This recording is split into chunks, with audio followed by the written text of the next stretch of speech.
నమస్తే మంత్రి గారు, బాగున్నారా? అసలు మీ స్టైల్ ఏం మారలేదన్నమాట అసలుకి.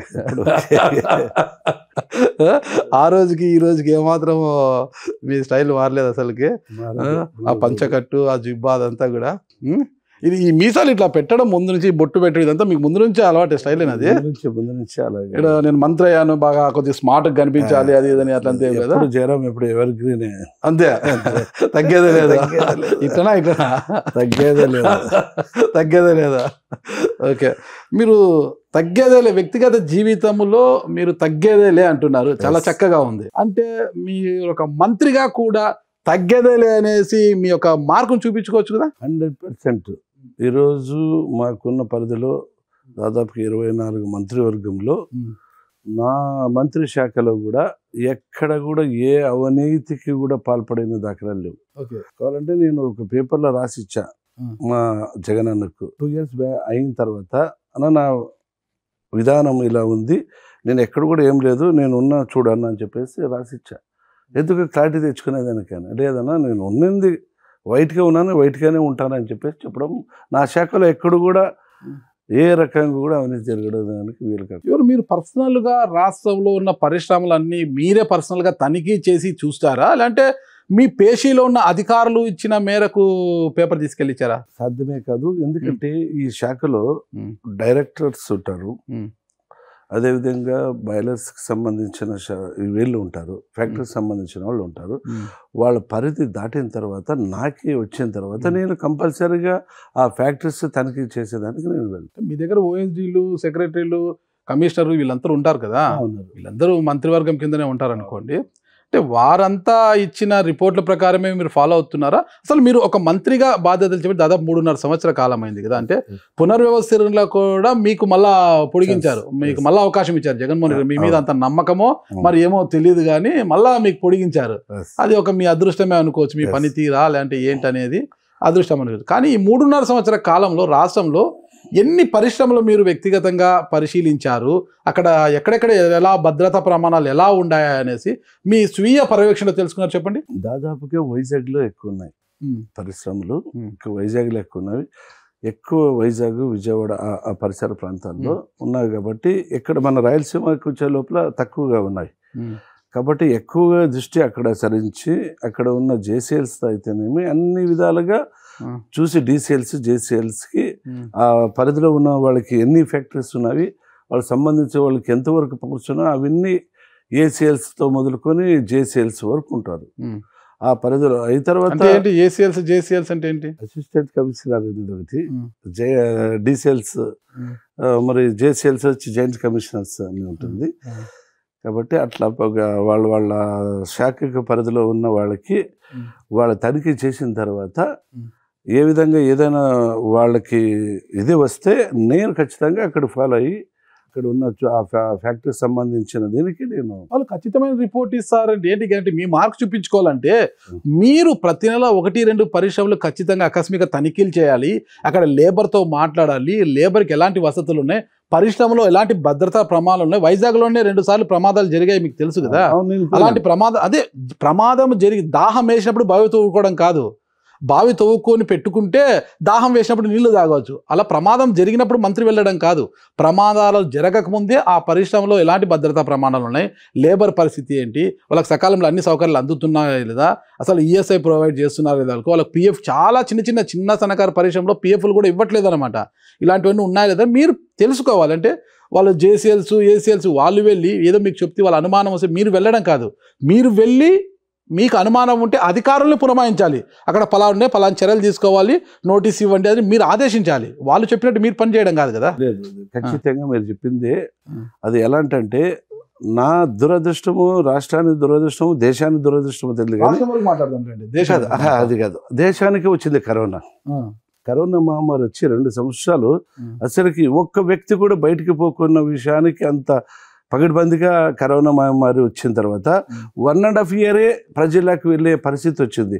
ఆ 1.5 yearలో అది కూడా పరిశ్రమలు కొన్ని మూతపడిన తర్వాత మరీ స్టార్ట్ అయిన తర్వాత అది కొన్ని అక్కడక్కడ యాక్సిడెంటల్స్ జరిగినవి అంతే తప్ప మిగతా ఆల్మోస్ట్ ఆల్ ఎంత భద్రంగానే ఎక్కడికి ఎవరికి ఏది ఇది కాకున్నట్లు కూడా మేము మా ప్రభుత్వం ద్వారా మేము ఖచ్చితంగా చర్యలు తీసుకుంటున్నాం అనేది నేను చెప్పగలను. ఓకే, ఎవరిదైనా ప్రాణమే, కరోనా వచ్చిన మంత్రిదైనా ప్రాణమే, సామాన్యుడిదైనా ప్రాణమే, టాటా బిర్లాలదైనా ఆదాని లంబాలదైనా ప్రాణమే, సామాన్యుడు కూలి పని చేసుకునే వారిదైనా ప్రాణమే.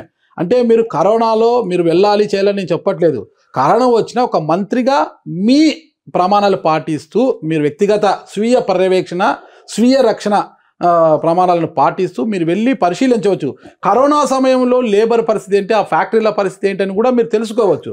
అంటే కేవలం కరోనా వచ్చిందని ఇంట్లో కూర్చుంటే ప్రజల చేత ఎన్నుకోబడిన వారు, మీరు రాష్ట్రానికి మంత్రి, అందరి మంచి కోరాల్సిన మీరే భయపడి ఇంట్లో కూర్చుంటే ప్రజల పరిస్థితి ఏంటి? ఇంపాసిబుల్. మేము బయటకి కూర్చునేది మా ప్రభుత్వం వచ్చిన తర్వాత మా ముఖ్యమంత్రితో సహా అన్ని విధాలుగా ప్రజలకు ఏం మేలు చేయాలా, ప్రజలు ఏ కష్టాల్లో ఉన్నారు, వాళ్ళకి ఏమేమి వసతులు కల్పించాలని ఆల్మోస్ట్ ఆల్ ఎక్కడ ఉన్నా మేము ఖచ్చితంగా వాళ్ళకి సేవ చేసేదానికి మేము ముందుండి సేవ చేసినాం. కరోనా మహమ్మారి ఇతర రాష్ట్రాల్లో కింద ఎక్కువగా మేము మా ఆంధ్రప్రదేశ్లో ఉన్న ప్రతి ఒక్కరికి మేలు చేకూర్చే విధంగా ఈరోజు రాష్ట్రంలో పరిపాలించాం. ప్రభుత్వం చేసింది, మీరేమి చేశారంటే ప్రభుత్వమైన మెంబర్ నేను ప్రభుత్వం అంటే నేను కూడా దాంట్లో ఉన్న మెంబర్గా నేను కూడా ప్రభుత్వమే కాబట్టి మేము ప్రతి ఒక్కరికి మేలు చేసే విధంగా మా ప్రభుత్వం మేమందరం మాతో పాటు మేము ప్రజల్ని మేము సహాయ సహకారాలు అందించి వాళ్ళ కష్టాలను మేము తీర్చినామనేది ఏదో నేర్చుకుని ఏదో తట్టుకొని చెప్తున్నాయి. జగన్మోహన్ రెడ్డి గారు తీరుస్తున్నారు అని అంటున్నారు. మీరు ఇప్పుడు జగన్మోహన్ రెడ్డి గారి టీము అంత సీరియస్ గా పనిచేస్తుందా? ఖచ్చితంగా అందరూ కూడా ఆయన అడుగుజాడుల్లో ఆయన మాకు ఒక ప్రిన్సిపల్ ఒక టీచర్స్కి ఎట్లా ఇది చెప్తాడో ఆ విధంగా మాకు పాఠాలు నేర్పించి అన్ని విధాలుగా మీరు పోండి, సక్రమంగా మనం ప్రజలను ఆదుకుందాం. గత 40 సంవత్సరాల అనుభవం ఉన్న చంద్రబాబు నాయుడు ఈరోజు మర్చిపోయారు. ప్రజలు 3.5 సంవత్సరాల్లోనే మనం గుర్తింపు వచ్చినాం, ప్రజలకు మేలు చేస్తున్నాం అనే ఒక మంచి ఉద్దేశంతో మా అందరికీ పాఠాలు, పిల్లలకి కదా పాఠాలు నేర్పించినట్ల మా అందరికీ పాఠాలు నేర్పిస్తూ ప్రజల్ని సేవ చేసేదానికి మేము ఎప్పుడు ముందుకే ఉంటాం. పాఠాల గురించి మళ్ళీ మాట్లాడతాం మనము. ఇప్పటి వరకు ఒక లిస్ట్ ఇచ్చారు కదా మీరు జగన్మోహన్ రెడ్డి గారికి, మీరు 1-2 పరిశ్రమలు చెప్పండి రాష్ట్రంలో. అంటే కర్నూలు మినహాయిస్తే మీరు రాష్ట్రంలో ప్రధానమైన పరిశ్రమలను ఎప్పుడు ఏ వాటిని తనిఖీ చేశారు, ఏం తెలియదు మీకు చెప్పండి. నేను ఖచ్చితంగా దాదాపుగా అన్ని పరిశ్రమలు అన్ని 1-2 చెప్పండి పేర్లు, 1-2 పేర్లు చెప్పండి. మీరు చెప్తే అది ఇది అనేది మీరు అనుకోవచ్చు, కానీ మొత్తం దాదాపుగా మీరు కావాలంటే మీరు అడుక్కోండి.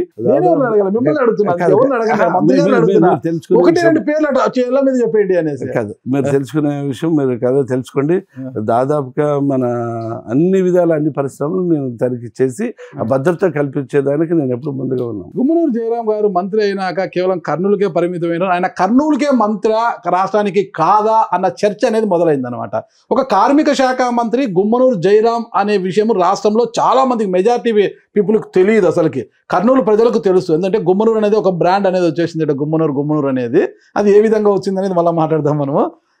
గుమ్మనూరు జయరాం కార్మిక శాఖ మంత్రి అని రాష్ట్రంలో ఎన్ని జిల్లాల ప్రజలకు తెలుసు చెప్పండి. రాష్ట్రంలో మొత్తం ఈ రాష్ట్రాల్లో, మన రాష్ట్రంలో కాదు ఇతర రాష్ట్రాలకు కూడా, కర్ణాటకలో అంటే మీకు పరిచయాలు ఉన్నాయి, మీ బంధువులుగా ఆడుంది కాబట్టి, మీ మూలాలు ఆడున్నాయి కాబట్టి తెలుసులేండి. బళ్ళారి ఇదంతా మీకు తెలుసు దాని గురించి అంతా కూడా. ఎందుకంటే మీకు గాలయ్య కుటుంబానికి ఉన్న సంబంధాల కారణంగా మీ పేరు అక్కడికి కూడా పోయింది. మీ సోదరుడు నాగేంద్ర గారు అక్కడ ఉన్నారు కాబట్టి మీ మూలాలు ఆడున్నాయి కాబట్టి అది తెలుసులేండి. అంత మాత్రం ఇతర రాష్ట్రాల్లో జోలికి మనకు ఇతర రాష్ట్రాలు అంటే ఇతర రాష్ట్రాలు అంటే పక్కన రాష్ట్రం తెలంగాణ కర్ణాటక రాష్ట్రం కావచ్చు అనే అంతే కానీ మనమే పెద్ద ఇదేమి కాదు. తెలంగాణ కావచ్చు, కర్ణాటక కావచ్చు, మన ఆంధ్ర కావచ్చు, ఖచ్చితంగా ఏదేమైనా కూడా 13 జిల్లాల్లో ఉమ్మడిగా జిల్లాలు ఉన్నప్పటికీ అన్ని విధాలుగా అన్ని పరిశ్రమలు కియా అయితేనేమి, మరి తిరుపతి దగ్గర ఉన్న చెప్పండి. ఇదైతేనేమి, ఏదో తిరుపతి దగ్గర ఏదో ఉందో చెప్పండి.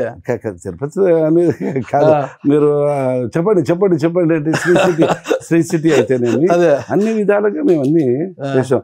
నువ్వు ఇది అడుగుతానంటే మొత్తం నేను తనిఖీ చేసినవన్నీ కూడా పరిశ్రమల గురించి పరిశ్రమల శాఖ మంత్రి మీరు రాసుకోవాల్సిన పని లేదు, నోటికి వచ్చిండల్లా. మీ సోదరుడు నారాయణ స్వామి గారిని అడిగితే మొత్తం లిస్టు చెప్పేటట్టున్నారు రాష్ట్రంలో ఎన్ని పరిశ్రమలు ఉన్నాయి ఏంటంటే, ఎందుకంటే ఆయన ఎక్కువ రివ్యూ చేస్తుంటారంట దీని గురించి. ఆయన రివ్యూ చేయడం లేదు, ఆయన ఓన్లీ ఒక ఆలూరు నియోజకవర్గానికి ఇన్ఛార్జిగా ఉన్నాడే కానీ ఆయన చేసేది మీరు ఇప్పుడు 2 అంశాలు. గుమ్మనూరు జయరాం గారు మంత్రి అయినాక ఆయన శాఖ మీద ఆయన పట్టు సాధించలేకపోయారు. పట్టు సాధించలేదు కాబట్టి పేషీలో ఉన్న అధికార గణం చెప్పినదే వేదం అయిపోయింది. మరో విశేషం ఏంటంటే పేషీని అంటే మీ మంత్రిత్వ శాఖను మీ సోదరుడు నారాయణ స్వామి చేతిలో పెట్టారు. నారాయణ స్వామి మొత్తం కూడా చేస్తుంటారు, అధికారులతో మాట్లాడడము, ఏదైనా విషయాలుంటే చర్చించడము, ఈ బదిలీలు కావచ్చు ఏవైనా కావచ్చు. కేవలం నారాయణ స్వామి గారు గుమ్మనూరు జయరాం గారు మటుకు గుమ్మనంగా ఉండిపోతారు అంటున్నారు. అసాధ్యం అది. ఎందుకంటే ఇక్కడ నారాయణ స్వామి విజయవాడకు వచ్చిన దాఖలాలు ఎక్కడ కూడా లేవు. ఆయన ఉండేది ఇక్కడ చేతిలో ఉంది కదా. ఆ ఫోన్ అమెరికాలో ఉండేవారితో కూడా మాట్లాడచ్చు అంటే నువ్వు కావాలంటే ఎవరైనా ప్రశ్నించండి, ఒక డీసీఎల్స్ కానీ ఏసీఎల్స్ ఎప్పుడైనా నారాయణ స్వామి అనే వ్యక్తి మీరు ఎప్పుడైనా పరిచయం చేసి ఇది మా బ్రదర్ ఎమ్మెల్యే అని చెప్పడం ఎలా జరిగిందా అని మీరు ఎప్పుడైనా ఎన్క్వైరీ చేసుకోవచ్చు.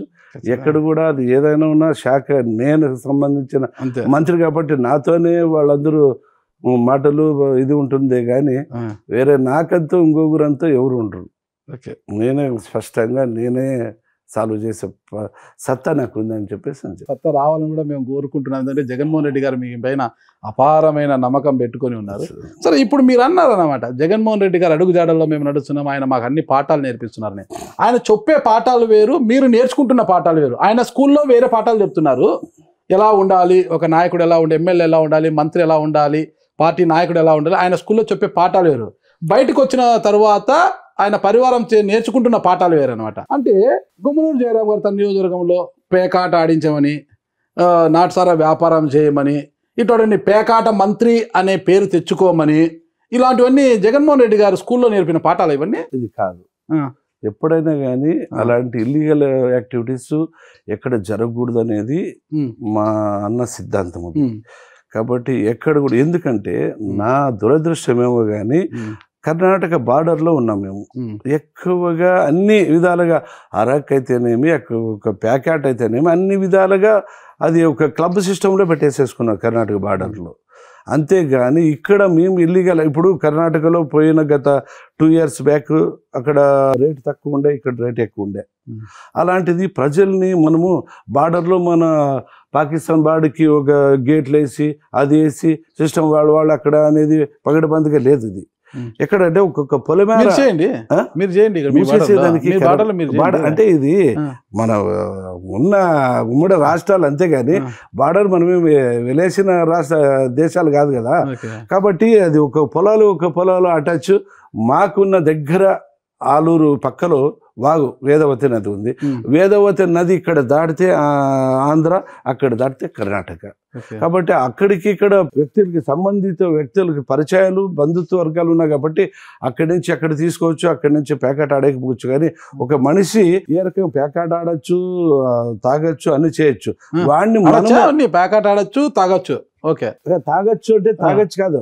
ఇప్పుడు ఆడేవాడిని నేను ఆడొద్దని చెప్తే వాడు వినడు, తాగేవాడిని తాగొద్దంటే వినడు. మీరు ఎన్నోసార్లు తాగేవాడిని తాగొద్దంటే నువ్వేం చెప్తావా, నేను డబ్బు సంపాదించుకుని తెచ్చుకొని ఎన్నోసార్లు కూడా మా అన్న ఎన్నోసార్లు చెప్పినాడు, ఇది తాగద్దండి, మీ కుటుంబాన్ని ఇబ్బంది పెడతారు, మీ భార్యలకు ఇబ్బంది పెడుతున్నారంటే బాగా చెప్పినా పో అని చెప్పి మేము మక్కసూటిగా అనిపించుకునే దాఖలాలు ఉన్నాయి.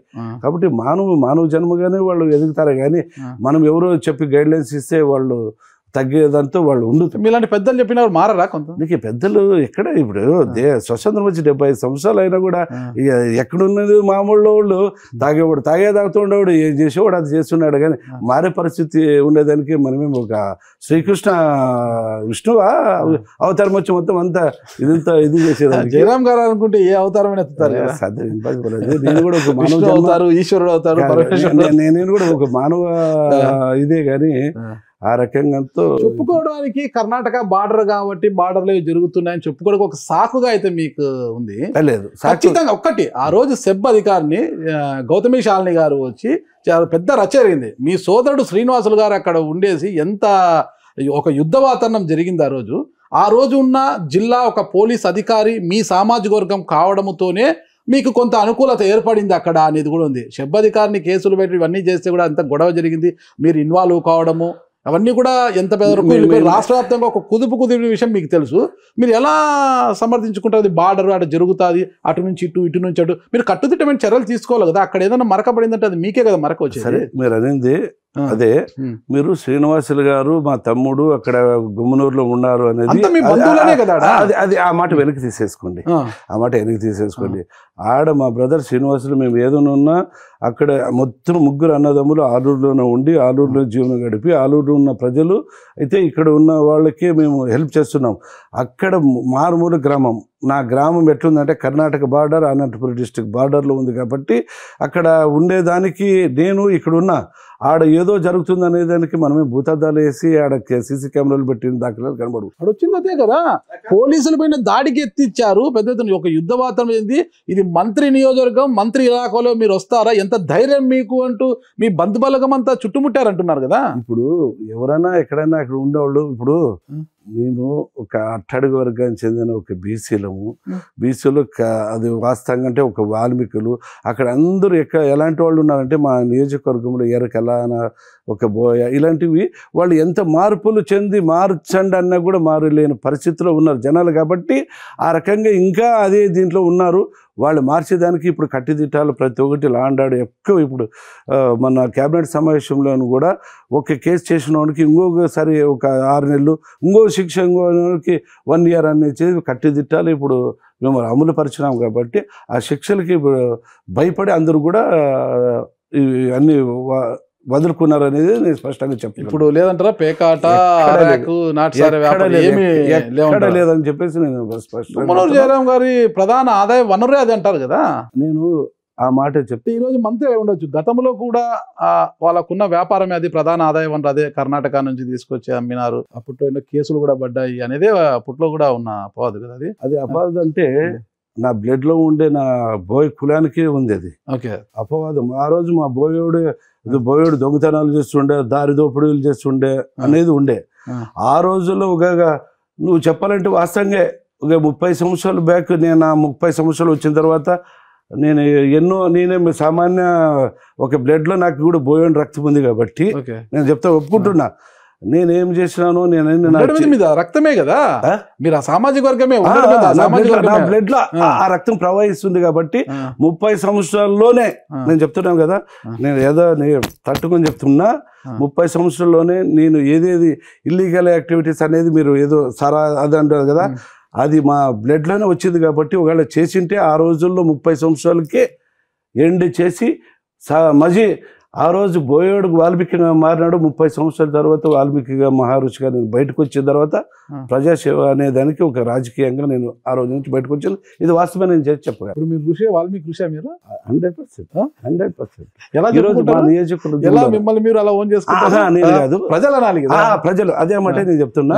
ఇప్పుడు నేను ఆలూరు నియోజకవర్గంలో ఉన్న అన్ని కులాలకు కూడా ఫస్ట్ 2009లో నేను పోటీ చేసేటప్పుడు వీడు పోయాడు, వీడు ఉన్న ఆకారం ఏమి, వీడు మీసాలేమి, జుట్టేమి అని భయపడి కేవలం 2000తో నేను ఓడిపోయినా ఆ రోజు. తర్వాత మరి 2014 వచ్చిన తర్వాత 2009 నుంచి ప్రజల్లో నేను అలాగే కలిసిమెలిసి ఉండి 2012లో మా జగనన్న పార్టీ పెట్టిన తర్వాత పార్టీలో జాయిన్ అయిన తర్వాత అన్ని విధాలుగా అందరితో సమానంగా ఉన్న తర్వాత 2014లో అది భయపడుతూ జనాలు నాకు వేయాలా వద్దా అనే దీంట్లో అంటే ఇక బోయడసి ఏమో చేస్తాడు అనే దానికి 2000తో గెలిచాను ఆ రోజు. నేను గెలిచిన తర్వాత నా దురదృష్టం ఏమో మా పార్టీ ఇది ఏమో కానీ అప్పుడు అపోజిషన్లో ఉన్నాం. అప్పుడు చంద్రబాబు నాయుడు ముఖ్యమంత్రి అయినాడు. ఏ రోజు కూడా ఆయన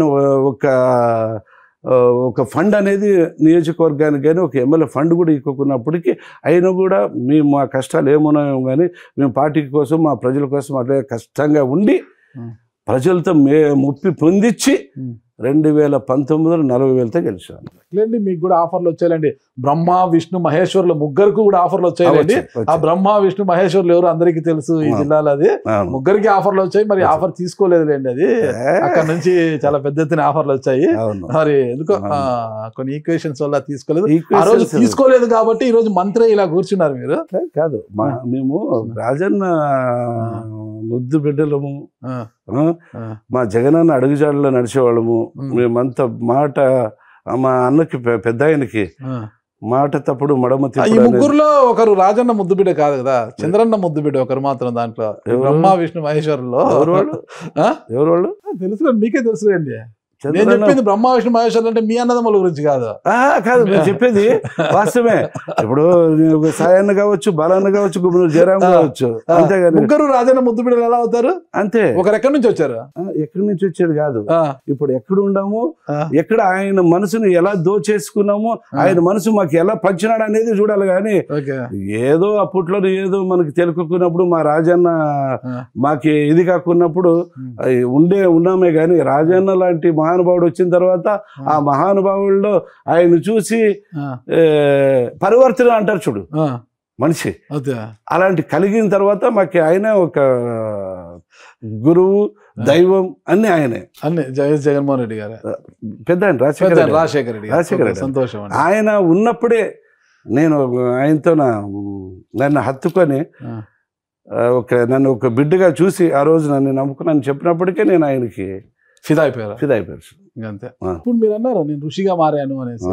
మీరు ఋషిగా మారి ఉండవచ్చు, ఓకే. అయితే మీ కుడి ఎడమలుగా ఉన్న మీ సోదరులు ఇద్దరు, ఇటు శ్రీనివాసులు గారు, ఇటు నారాయణ స్వామి గారు, వాళ్ళు ఋషులుగా మారారా? ఒకరేమో అఫీషియల్, ఒకరేమో మాస్ మహారాజా. ఏమి ఈ కార్యక్రమాలన్నీ కూడా చెక్కబెట్టేది వాళ్ళే, ఈ కార్యక్రమాల్లో సై అంటే సై అని దూసుకుపోయేది వాళ్ళే. ఒకరు అఫీషియల్ గా, ఒకరు మాస్ మహారాజాగా పోతున్నారు కదా. మరి వాళ్ళు ఎప్పుడు ఋషులుగా మారుస్తారు? ఋషులుగా ఉన్నారు. ఇప్పుడు వాళ్ళు ఋషులుగా ఉన్న దానికోసం ఇప్పుడు ఇక్కడ ఆలూరు నియోజకవర్గం ప్రజలు ప్రతి గ్రామాల నుంచి వచ్చిన వాళ్ళందరూ కూడా వాళ్ళ కష్ట సుఖాలని తెలుసుకొని వాళ్ళకి ఏది మేలు చేయాలని చెప్పేసి వాళ్ళిద్దరు కూడా దగ్గర. నియోజకవర్గంలో ఏ విమర్శ వచ్చినా అంటే మాస్ విషయంలో ఇల్లీగల్ కావచ్చు, ఏదైనా విమర్శ వస్తే ఫస్ట్ శ్రీనివాసులు గారి పేరు వినిపిస్తుంది. ఇక బదిలీలు కావచ్చు, శాఖ మీద పెత్తనం కావచ్చు, ఈ దీనికి వచ్చేలాగా నారాయణ స్వామి గారి పేరు వినిపిస్తుంది. అంటే మీరు ఋషిగా మారారు, వాళ్ళని కూడా ఋషులుగా మార్చేస్తే ఇంకా బాగుంటుంది కదా అనేది. ఇది ఖచ్చితంగా వాళ్ళు అందరూ మారిన తర్వాతనే ఈ నియోజకవర్గం ఇలా ఉంది. ఇది ఇప్పుడు మేము ఇక్కడికి వచ్చి 2009లో అడుగు పెట్టిన తర్వాత ఈ నియోజకవర్గంలో ఆలూరులో ఇక్కడ ఉన్న ఏ ఒక్క పోలీస్ స్టేషన్లో కూడా అందరూ ఎక్కడ కేసులు దాఖలాలు లేవు.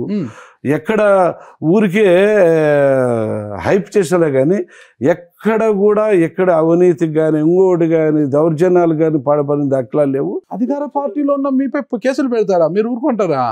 కేసులు కాదు, అంటే ఎస్పీకే ఫోన్ చేసి బెదిరిస్తారు. జయరాం గారు మా మనుషులని తెలిసి కూడా తీసుకొస్తారా? మీరు ఏమనుకుంటున్నారు? నేను మంత్రినా అది గతంలో ఎస్పీ గారికే ఫోన్ చేసి గట్టిగా ఎస్పీ గారికి మాట కాదు, అది ఒక ఎస్ఐ గారికి వచ్చి ఆ రోజు ఖాళీ ట్రాక్టర్ పట్టుకున్నావు, ఎందుకయ్యా ఖాళీ ట్రాక్టర్ నిండు ట్రాక్టర్లు పట్టుకుని నువ్వు అరెస్ట్ చేసినా చేయొచ్చు, కానీ ఖాళీ ట్రాక్టర్లు పెట్టుకుని రైతులను ఎందుకు ఇబ్బంది పెడుతున్నావు అని అనే మాట వాస్తవమే. నేను ఎప్పుడు కూడా ఒక పోలీసు వాళ్ళు నన్ను ఈరోజు నువ్వు ఎక్కడన్నా మీరు విచారణ చేసుకోండి, నేను ఎప్పుడు కూడా పోలీసులు అయితేనేమి ఇతర అందరికి కూడా నేను వాళ్ళకి ఒక బ్రదర్గా ఉన్నాను. కానీ ఎప్పుడు కూడా వాళ్ళ పైన విమర్శలు ఎప్పుడు మీరనే కాదు, ఎవరు అధికారంలో ఉన్నా కూడా కాకి ఖద్దరుకు గులాం చేయాల్సిందే. లేకుంటే పాపం వాళ్ళు చేయలేరు. ఏమంటే వాళ్ళ పని వాళ్ళు చేసుకొనివ్వరు. టీడీపీ వారున్నా మీరున్నా ఇప్పుడు మీరు చెప్పినట్లు పనిచేయాలి. మీకు వ్యతిరేకంగా వాళ్ళు పని చేస్తే బాబు నువ్వు మాకు సెట్ కావు, ట్రాన్స్ఫర్ చేసుకొని పో, నువ్వు మార్చుకో ఇక్కడ నుంచి అంటారు. లేదు కాదు కూడదని వాళ్ళే ఉంటే అధికారులపై ఒత్తిడి తెచ్చి వాళ్ళని వీఆర్లకు పంపిస్తారు. పాపం వీఆర్లకు వెళ్తే 3 నెలల తర్వాత వాళ్ళ జీతాలు రావు పాడు కాబట్టి ఏదో ఇంకా అయ్యగారు చెప్పినట్లు ఇనుకుని పోదాంలే అనేసి వాళ్ళు మనసు చంపుకొని పనిచేస్తున్న వారు 100 మంది ఉన్నారు. అలా టీడీపీ హయాంలో అంతే, మీ హయాంలో ఎవరైనా అంతే, దొందే, ఎవరేమీ సపరేట్ కాదు. మీ హయాంలో కూడా పోలీసు మిమ్మల్ని ఎదిరించి కేసు పెడితే ఏ స్టేషన్లో అయినా కూడా ఎస్ఐ కావచ్చు, సిఐ కావచ్చు, డిఎస్పీ కావచ్చు ఉండగలుగుతారా? వెంటనే వీఆర్లు. మీరు చూడండి, మా జిల్లా వరకు మా జిల్లా చూస్తారు, మా నియోజకవర్గం చూస్తారు.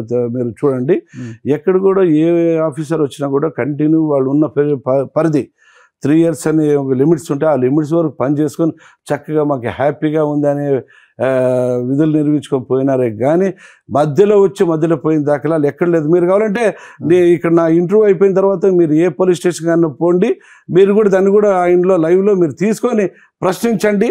వాళ్ళు చెప్పిన దానికి మీరు ఇదే దీనికి కూడా అటాచ్ చేసి ఇవ్వండి అని చెప్పేసి. ఎందుకు చేసుకోలేరు ప్రశాంతంగా? అవును, అమికబుల్ గా పని చేసుకొని పోవచ్చు. సరే, మంత్రి గారు చెప్పినట్లుగా, మంత్రి గారు సోదరులు చెప్పినట్లు వినుకొని పోతే మనకి ఏ బాధ ఉండదు కదా బాబు. ఏ బాధ లేకోకుండా 3 years సర్వీస్ చేసుకొని వెళ్ళిపోచుకొని పోతారు. దాంట్లో ఏముంది? ఆ మంత్రి గారు చెప్పినట్ల ఇంకోరు చెప్పినట్లు వినేది ఉంటే ఈరోజు తెలుగుదేశం వాళ్ళు బయటకు రాకున్నట్లా ఉండేవాళ్ళు. ఈరోజు స్వతంత్రం అందరూ స్వతంత్ర జీవనం గడుపు. మీ ఇలాకాలో టీడీపీకి అంత స్వతంత్రం ఉందా? అందరికీ స్వతంత్రం ఉంది. ఈరోజు మా ముఖ్యమంత్రి జగన్ అన్న అంటున్నాడు, కులాలు చూడొద్దండి, మతాలు చూడొద్దండి, పార్టీలు చూడొద్దండి అనే విధంగా ఈరోజు పథకాలు ఇస్తున్నాం. కాబట్టి ఎక్కడ కూడా ఏ అరాచకం కూడా ఎక్కడ కూడా లేదు. అందరూ ప్రశాంతంగా ఉండాలనే దానికి ఈ ఆంధ్ర రాష్ట్రమే నిదర్శనం అని చెప్పి. ఓకే, జగన్మోహన్ రెడ్డి గారి పరిపాలన గురించి మనం పేరు పెట్టలేదు. మీ నియోజకవర్గంలో టీడీపీలో మీ అపోనెంట్ కోట్ల ఫ్యామిలీ, ఇంకా అది ఆ జిల్లా కాదు, కోట్ల రాష్ట్ర ముఖ్యమంత్రిగా పనిచేసిన పెద్ద ఆయన కుమారుడు కేంద్ర మంత్రిగా పనిచేశారు, ఆమె ఒకసారి ఎమ్మెల్యేగా పనిచేశారు. ఇవన్నీ వాళ్ళకంటూ ఒక మార్క్ ఉంది కాబట్టి, ఒక బ్రాండ్ ఉంది కాబట్టి మీలాగే వాళ్ళకి స్వతంత్రం ఉండవచ్చును కాక, ఎందుకంటే ఆ ఫ్యామిలీ అలాంటిది కాబట్టి. అంటే ఒక సామాన్యుడికి అంత స్వతంత్రం ఉందంటారా? 100% స్వతంత్రం ఉంది. వాళ్ళకి అనుచర గణంలో ఉన్న వాళ్ళు కూడా వాళ్ళు ఉన్నప్పుడు, వాళ్ళ పరిపాలనలో ఉన్నప్పుడు కష్టజీవులుగా ఉన్నవాళ్ళు ఈరోజు నేను వచ్చిన తర్వాత స్వతంత్రంగా వచ్చి ఈరోజు మేము ఎన్నో సంవత్సరాల నుంచి మేము మా భార్య బిడ్డలతో కష్టాలు పడి ఎన్నో కష్టాలు అనుభవించాము.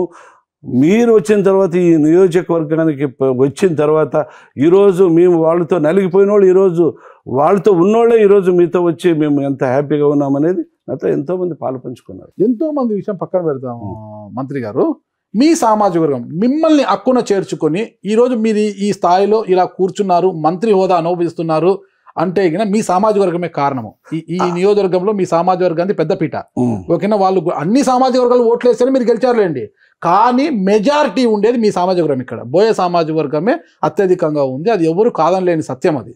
కానీ మీ సామాజిక వర్గీయులే పూర్తి స్థాయిలో మీ పట్ల సంతృప్తికరంగా ఉన్నారా? లేదని చెప్పేసి చెప్తా.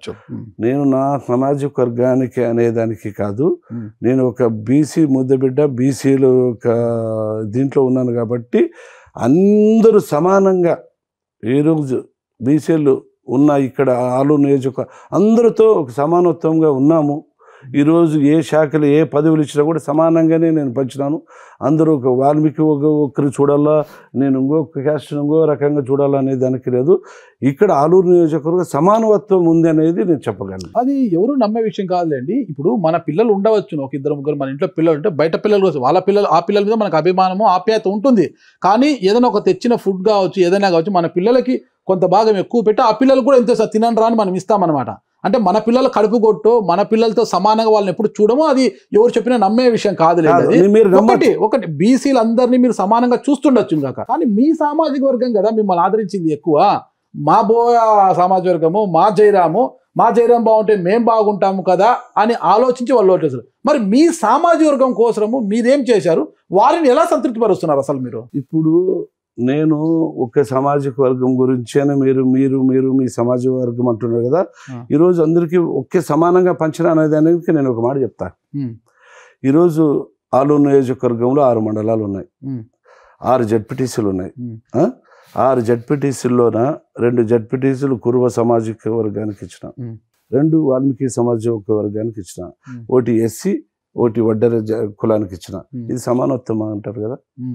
ఒక కులానికి కాదు కదా, ఒక వాల్మీకి కాదు కదా, అక్కడ కురుబ వచ్చినారు, ఒక వాల్మీకిలు వచ్చినారు, వడ్డెర అట్టడుగు వర్గానికి ఇంకా చిన్న ఉన్న వాళ్ళు కూడా వాళ్ళు వడ్డేర వాళ్ళు వచ్చినారు, ఎస్సీలు వచ్చినారు కదా. ఇక్కడ సమానత్వం ఉంది కదా ఈ తాలూకాలో అనేది. ఇంత సమానత్వం మీరు పాటిస్తున్నారు కదా, మరి మీ సామాజిక వర్గానికి చెందిన చిప్పగిరి మండల జెడ్పీటీసీ విరూపాక్షి గారు ఎందుకు తిరుగుబాటు ఎగురవేశారు? అసలు మీ పైన అసంతృప్తితో రాజీనామా వరకు వెళ్ళారు కదా. నిన్నటి రోజు పంచాయతీ కూడా జరిగింది. కాట్సాని రాంభూపాల్ రెడ్డి గారు, బివై రామయ్య గారు కూర్చోబెట్టి సర్దుబాటు చేయడము. ఈ పదవి ఎవరు కాదు ఇచ్చింది మీకు, జగన్మోహన్ రెడ్డి గారు ఇచ్చారు. అంటే పదే పదే మీరు కావచ్చు, మీ సోదరులు కావచ్చు, ఇది మేం పెట్టిన భిక్ష అని అంటుంటే మనస్తాపం చెంది మీ భిక్ష నాకొద్దు, నేను రాజీనామా చేస్తున్నాను, జనవరి 26న నా రాజీనామా లేఖలు చెప్పి సీఓకి ఇస్తానంటే ఆయన ప్రకటించారు. ఆ తర్వాత నిన్న పంచాయతీ చేస్తే ఆయన సముదాయించి ఇది జగన్మోహన్ రెడ్డి గారు ఇచ్చిన పదవి, ఇది మీకు ఎవరు ఇచ్చింది కాదని ఆయన సర్దుబాటు చేసి త్వరలోనే సజ్జల రామకృష్ణారెడ్డి గారిని కల్పిస్తాము, అక్కడ ఏమైనా ఉంటే నీ బాధలు చెప్పుకో అని చెప్పారు. ఇంతవరకు ఎందుకు వచ్చింది అంటారు విరూపాక్షి గారితో మీకు? ఆ రోజు జడ్పీటీసీ అయినప్పుడు ఒకవేళ 2019లో అందరూ చేసినట్ల వర్క్ నాకు చేసిండారు మనోళ్ళు కూడా. నేను ఒక్కొరికి ఒక్కొక్క మండలాల్లో గుర్తించాలని ఒక మంచి ఉద్దేశంతో ఆ రోజు చిప్పగిరి జడ్పీటీసీగా ఓసీ రిజర్వేషన్, అది ఓసీ రిజర్వేషన్ ఉన్నప్పటికీ ఒక్కసారి ఇంతకుముందు ఓసీగా కోటరెడ్డి అట్లా ఆయన పోటీ చేసినాడు 2014లో. తర్వాత 2019లో అడిగేకి వస్తే అన్న ఇది ఉంది, ఇది ఒక్కసారి అన్ని కులాలకి న్యాయం చేయాలని చెప్పిన తర్వాత ఒక ఓసీలకి ఎంతోమంది బీసీలు కూడా దగ్గర ఉన్నవాళ్ళు కూడా బీసీలు కూడా వచ్చి అడిగినా కూడా లేదు, మన కోసం పనిచేసినాడు ఇవ్వాలని చెప్పేసి ఆయనకి జడ్పీటీసీ ఇవ్వడం జరిగింది. ఆ జడ్పీటీసీ ఇచ్చే దాంట్లో కూడా ఏకగ్రీవంగా చేయడం కూడా పూర్తి పాత్ర మనం ఏకగ్రీవంగా కూడా చెప్పించి ఇచ్చినాం. ఇచ్చిన తర్వాత ఇప్పుడు అంటారు చూడు, మనిషికి ఎంత పెట్టినా తనవి తీరుదంటారు చూడు, అలాంటి మనిషి గుణాలు కలిగిన ఈ మనిషి మానవత్వమే అలాంటిది. మంచి చేసినాడు అనే దానికి ఎక్కడ కూడా లేదు. ఏం పెట్టారు విరూపాక్షి గారికి? మీరు పెట్టింది ఏంటి అంటే పెట్టిందంటే రాజకీయంగా ఎక్కడో ఏదో పని చేసుకొని కాంట్రాక్ట్ చేసుకునే వాడిని ఈరోజు మన కులస్తుడు మనోడు మనకి అందరికీ సాయం చేస్తున్నాడు, మన పార్టీ కోసం మన కోసం వస్తున్నాడు అనే దానికి ఒక గుర్తింపుగా ఉండాలని ఎంతోమంది అడిగినా కూడా, ఒక ఓసీలు అడిగినారు, ఒక బీసీల్లో ఎంతోమంది అడిగినా కూడా లేదు, గుర్తించి నువ్వు నీకు ఇవ్వాలని చెప్పేసి గుర్తించి జడ్పీటీసీ మెంబర్. ఎవరైనా గుర్తించక తప్పదు. మిమ్మల్ని వైఎస్ఆర్ కాంగ్రెస్ పార్టీ ఎలా గుర్తించి, మీరు ఒక జడ్పీటీసీగా ఉన్న మిమ్మల్ని ప్రజారాజ్యం పార్టీ నుంచి పోటీ చేసి ఓడిపోయారు, ఒక జడ్పీటీసీగా ఉన్న మిమ్మల్ని పార్టీకి గుర్తించి ఈరోజు ఈ స్థాయిలో కూర్చోబెట్టింది. పునర్వ్యవస్థీకరణలో కూడా మంత్రివర్గం మారుతుంది అనుకుంటే కూడా మిమ్మల్ని మళ్ళా కొనసాగించారు. అంటే మీరు పని చేస్తున్నారు కాబట్టి వాళ్ళు గుర్తించారు. అలాగే విరూపాక్షి పని చేసింటేనే కదా మీరు గుర్తించింటారు, పని చేయకపోతే మీరు ఊరికే తీసుకొచ్చి కూర్చోబెట్టింటారు కదా. అవును, అదే గుర్తించి కదా అది ఇచ్చినాను. ఇచ్చిన తర్వాత కొన్ని ఆ నియోజకవర్గంలోన ఉన్న ఒక మండలి కన్వీనర్ కావచ్చు, ఇంకొకరు కావచ్చు, ఆ నాయకులతోన ఈయనకున్న ఇప్పుడు ఎట్లయిపోయిందంటే ఒక సర్పంచ్ అయిన వాడు నేను సర్పంచ్ అయినానని చెప్పి బిల్డప్లు ఇచ్చేవాడు ఎన్నో దాఖలా రాజకీయ నాయకులను చూసినాం.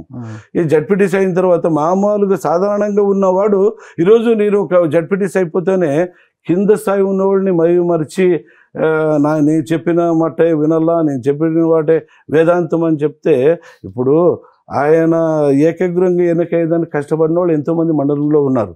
అలాంటి వాళ్ళని లెక్కతనం లేకున్నట్ల ఒక మండల రివ్యూ మీటింగ్కి వస్తే ఆయనకి ఏమన్నా క్యాడర్ ఉందా, ఆయనకి ఏమన్నా పది ఉందా, ఆయన ఎందుకు రానిచ్చినారు అని చెప్పేసి ఆయన ముఖ్యసేటుగా డిపార్ట్మెంట్కి చెప్పడం జరిగింది.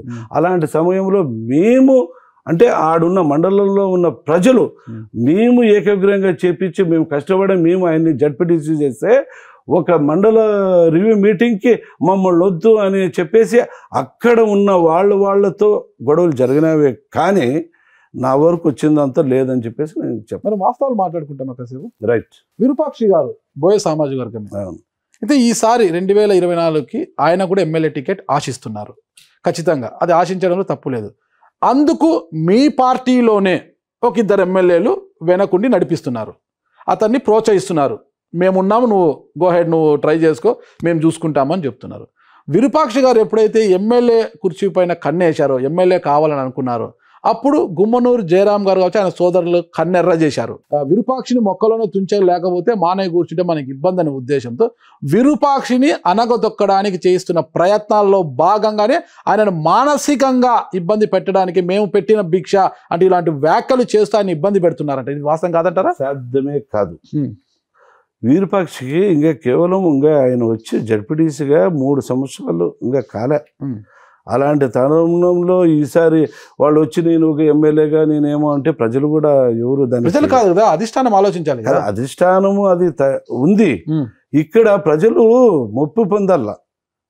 ప్రజలు ముప్పు పొందిన తర్వాత ఆ నియోజకవర్గంలో కష్టపడి జడ్పీటీసీ చేసింటారే వాళ్ళు ఓహో ఈయన అంచెలంచెలు ఎదగాల అని చెప్పేసి ఫస్ట్ ప్రయారిటీ ఆ మండలంలో ఇచ్చిన తర్వాత అప్పుడు ఒకవేళ నీ కోరిక మేరకు ఒకవేళ ఇంకొకరు సపోర్ట్ చేసినారా వాళ్ళు సపోర్ట్ చేసినారా అనేది కాదు.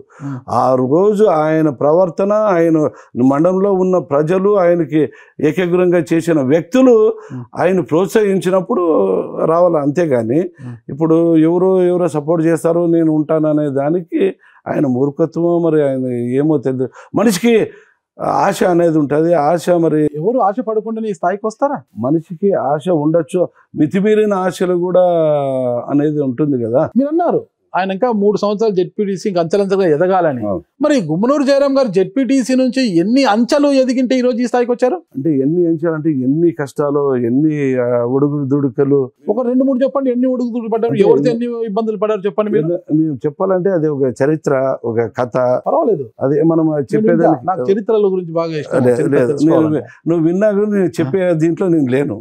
ఎందుకంటే నువ్వు కావాలంటే నువ్వు నా చరిత్ర 2009 నుంచి ఒక్కొక్క పాఠం తిరిగి చూసుకో, నువ్వే చూసుకో, కానీ నేను చెప్పేంత టైం కూడా నాకు లేదని చెప్పేసి నేను చెప్తాను. 2009 నుంచి 5 ఏళ్ల పాటు మీరు ఓడిపోయారు కానీ అంటున్నారు. మళ్ళీ వైఎస్ఆర్ కాంగ్రెస్ పార్టీ 5 ఏళ్ల పాటు ఎమ్మెల్యేగా ఉన్నారు, హ్యాపీగానే ఉన్నారు. అంటే మీరు ప్రతిపక్షంలో ఉన్నారు కాబట్టి డెవలప్మెంట్ ఏం చేసుకోండి, హ్యాపీగానే ఉండొచ్చు. 19 తర్వాత మళ్ళీ మంత్రి అయ్యారు, అంతే హ్యాపీ. ఇంకా మీకు ఒడిదుడుకులు అంతకు ముందు మీరు రాజకీయాల్లోకి రాకముందు మీ వ్యక్తిగత జీవితంలో మీ వ్యాపారాల నిమిత్తము ఒడిదుడుకులు ఎదుర్కొన్నారు. అప్పుడు అది ఆ ఎపిసోడ్, అది చీకటి సామ్రాజ్యం అనుకోవచ్చు. అప్పుడు అది చీకటి రోజులు. ఆ చీకటి రోజుల్లో చీకటి సామ్రాజ్యంలో గడిపిన రోజులు వేరే. ఆ తర్వాత మీరు అన్నారు ఋషిగా మారాను నేనని. ఆ తర్వాత నుంచి వచ్చింది మీరు ఏమి కష్టాలు పడ్డారనేది ఎవరికైనా తెలుసు. ఏం పెద్దగా పడిన కష్టాలు ఏం లేదు అనేసి రాజకీయాల్లోకి వచ్చారు, జెడ్పీటీసీ అయ్యారు, తర్వాత ఎమ్మెల్యే కావాలనుకున్న ప్రజారాజ్యంలోకి వెళ్ళారు, ఓడిపోయారు, హ్యాపీగా ఉన్నారు. తర్వాత వైసీపీలోకి వచ్చారు, ఎమ్మెల్యే అయిపోయారు. హ్యాపీగా ఉన్నారనే దానికి ఒక మీరు చెప్తారు, ఇంకొకరు చెప్తారు, కానీ అవి మా కష్టాలు మాకు తెలుసు. రాజకీయాలు అందరూ కష్టాలు పడతారు, ఊరికే ఎవరు కూడా అందరూ మీకు కూర్చోరు. అదృష్టవంతులు ఒకరిద్దరు ఉంటారు అన్నమాట. అనుకోకుండానే ఎంపీలు అయిపోతుంటారు, ఎమ్మెల్యేలు అయిపోతుంటారు.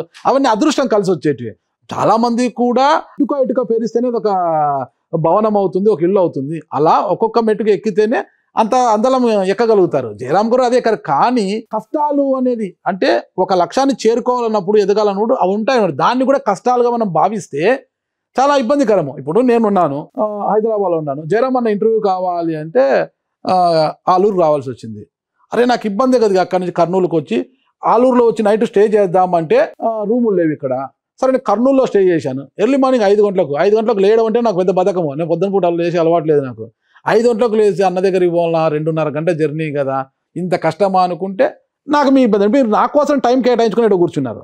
నారాజన్న వస్తానన్నాడు ఇంటర్వ్యూ కోసం అని, మీ పనులు వదిలిపెట్టుకొని.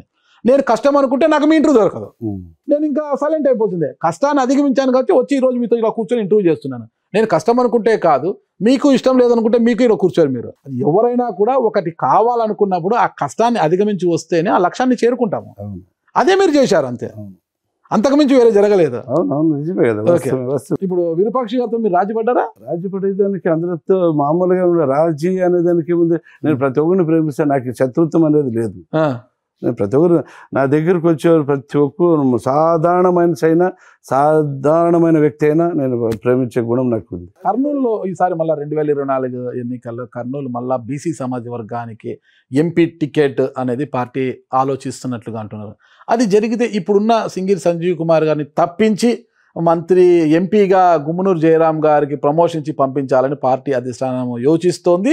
అందులో భాగంగా ఇక్కడ ఎమ్మెల్యేగా విరూపాక్షి గారు తెర మీదకి రావడానికి ప్రయత్నాలు జరుగుతున్నాయి. అందుకు మీ పార్టీ వాళ్ళే సహకరిస్తున్నారు అనేది అందరికీ తెలిసిన సత్యమే. అది పేర్లు మనం చెప్పుకోవాల్సిన అవసరం లేదు, అందరికి తెలిసిన సత్యమే అది. మరి నిజంగా ఎంపీగా వెళ్ళడానికి మీరు సుముఖంగా ఉన్నారా? నేను చెప్పాలంటే ఒక మీడియా నాగరాజన్న ఎంపీ పంపేయాలనుకున్నాడా, లేదంటే ఏబిఎన్ రాధాకృష్ణ పంపేయాలనుకున్నాడా, ఈనాడు రామోజీని పంపించాలనుకున్నా నాకేం అర్థం కాదు. వాళ్ళు పత్రికా శక్తి ఉంది, టీవీ 9 వాళ్ళు పంపించాలని అనుకున్నారేమో కానీ ఎంపీగా నాకు మా అన్న అధిష్టానం మా జగనన్న ఉన్నాడు. ఆ, నాకు ఎన్నోసార్లు జగనన్న నాకు చెప్పాడు, ఆ, అన్న 30 సంవత్సరాలు రాజకీయంగా మనం ఉందాం, మనం అందరూ కలిసిమెలిసి ఉందామని చెప్పేసి నాకు ఆశీర్వదించాడు మా జగనన్న. ఉమ్, అంతేగాని మీరు ఒక నాగరాజు అన్న, ఏంటి ఏబిఎన్ రాధాకృష్ణ అన్న, లేదంటే ఈనాడు రామోజీరావా, వాళ్ళు నాకు హైప్ చేసి ఎంపీకి పోతారు, ఎంపీకి పోతారు అంటే ఇది ఎక్కడ ఊరికే ఎంపీకి పోతారు అనేది ఏముంది చెప్పండి. ఓకే, సమాచారం లేదు ఎవరన్నా మాట్లాడతారు అంటే సమాచారం ఇదే, పార్టీ నుంచి అంటే వచ్చే సమాచారం అట్టు కాదు.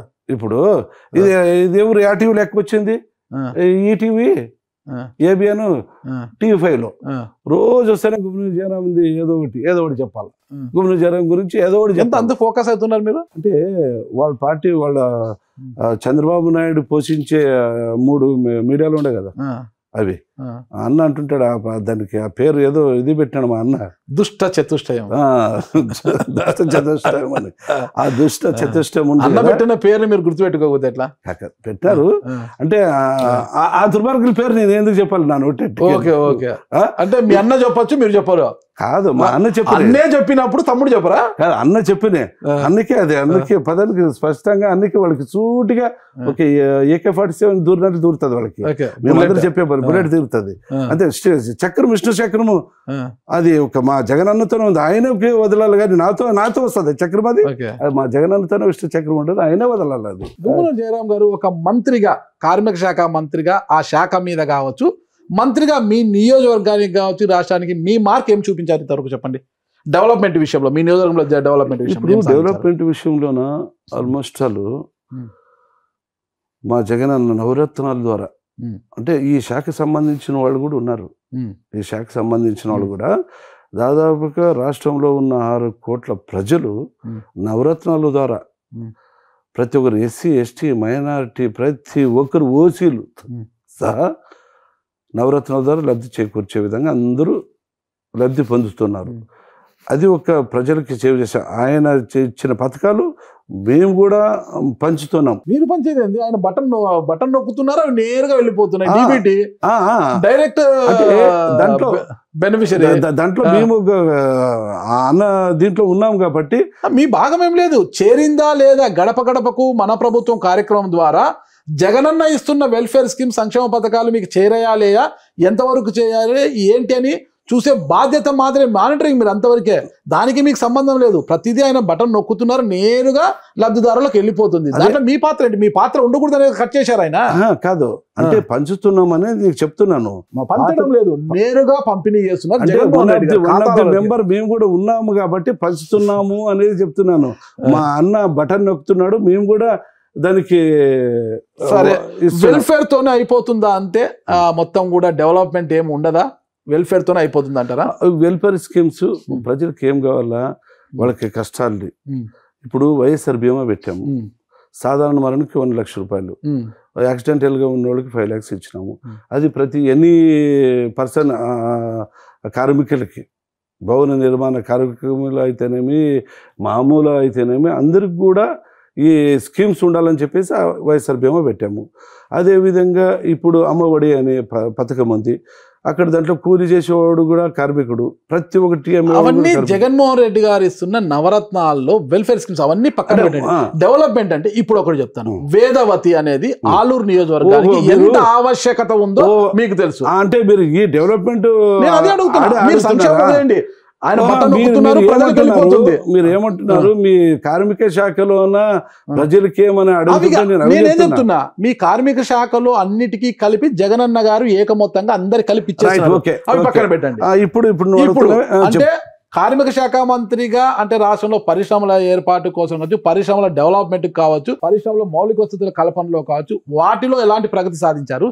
నియోజకవర్గంలో అభివృద్ధి విషయంలో ఇప్పుడు వేదవతి నది ఆవశ్యకత ఆలూరుకి ఎంత ఉంది, అది హాలర్వి దగ్గర ఆ నది నిర్మాణం, ఆ ప్రాజెక్ట్ జరగాలి, ఆ పరిస్థితి ఏంటి, ఇంతవరకు ఎంతవరకు వచ్చింది, అది ఆ విషయాలు, రోడ్డు విషయాలు అయితే ఏంటి, ఇలాంటివన్నీ LLC కాలువ, లో లెవెల్ కాలువైడ ఆధునీకరణ పనులు జరుగుతున్నాయి, ఆ పనులు ఎంతవరకు వచ్చాయి ఏంటి అని ఇలాంటి డెవలప్మెంట్స్. ఇప్పుడు నేను వచ్చున్నాను కర్నూలు నుంచి వచ్చేటప్పుడు ఒత్తూరు దగ్గర అనుకుంటా, ఒత్తూరు దగ్గర నుంచి చూస్తే బండి దిగితే ఇంకా లేదు బండి, చిన్న బండ్లు అయితే గిన పెద్ద బండ్లలో రావాల్సిందే అనే అంబాసిడర్ జీపులు లేదంటే మీలాంటి ఖరీదైన కార్లు రావాల్సిందే. అయితే చిన్న సన్నకారు కార్లు ఏమన్నా వస్తే ఇంకా అదో గతి అనమాట. ఇంతవరకేంది మీ గుంతకల్ నుంచి వచ్చేటప్పుడు గుమ్మనూరుకు 9 కిలోమీటర్ల దూరం మీ సొంత గ్రామానికి ఉన్న రోడ్డు ఈ రోజుకి ఏ పరిస్థితుల్లో ఉందో అందరికీ తెలుసుంటారు. ఇవి డెవలప్మెంట్స్, వీటి విషయంలో మీరు ఎంతవరకు సక్సెస్ సాధించారు? ఇప్పుడు ఒక్కొక్కటి ఒక దానికి నేను చెప్తా. చెప్పండి.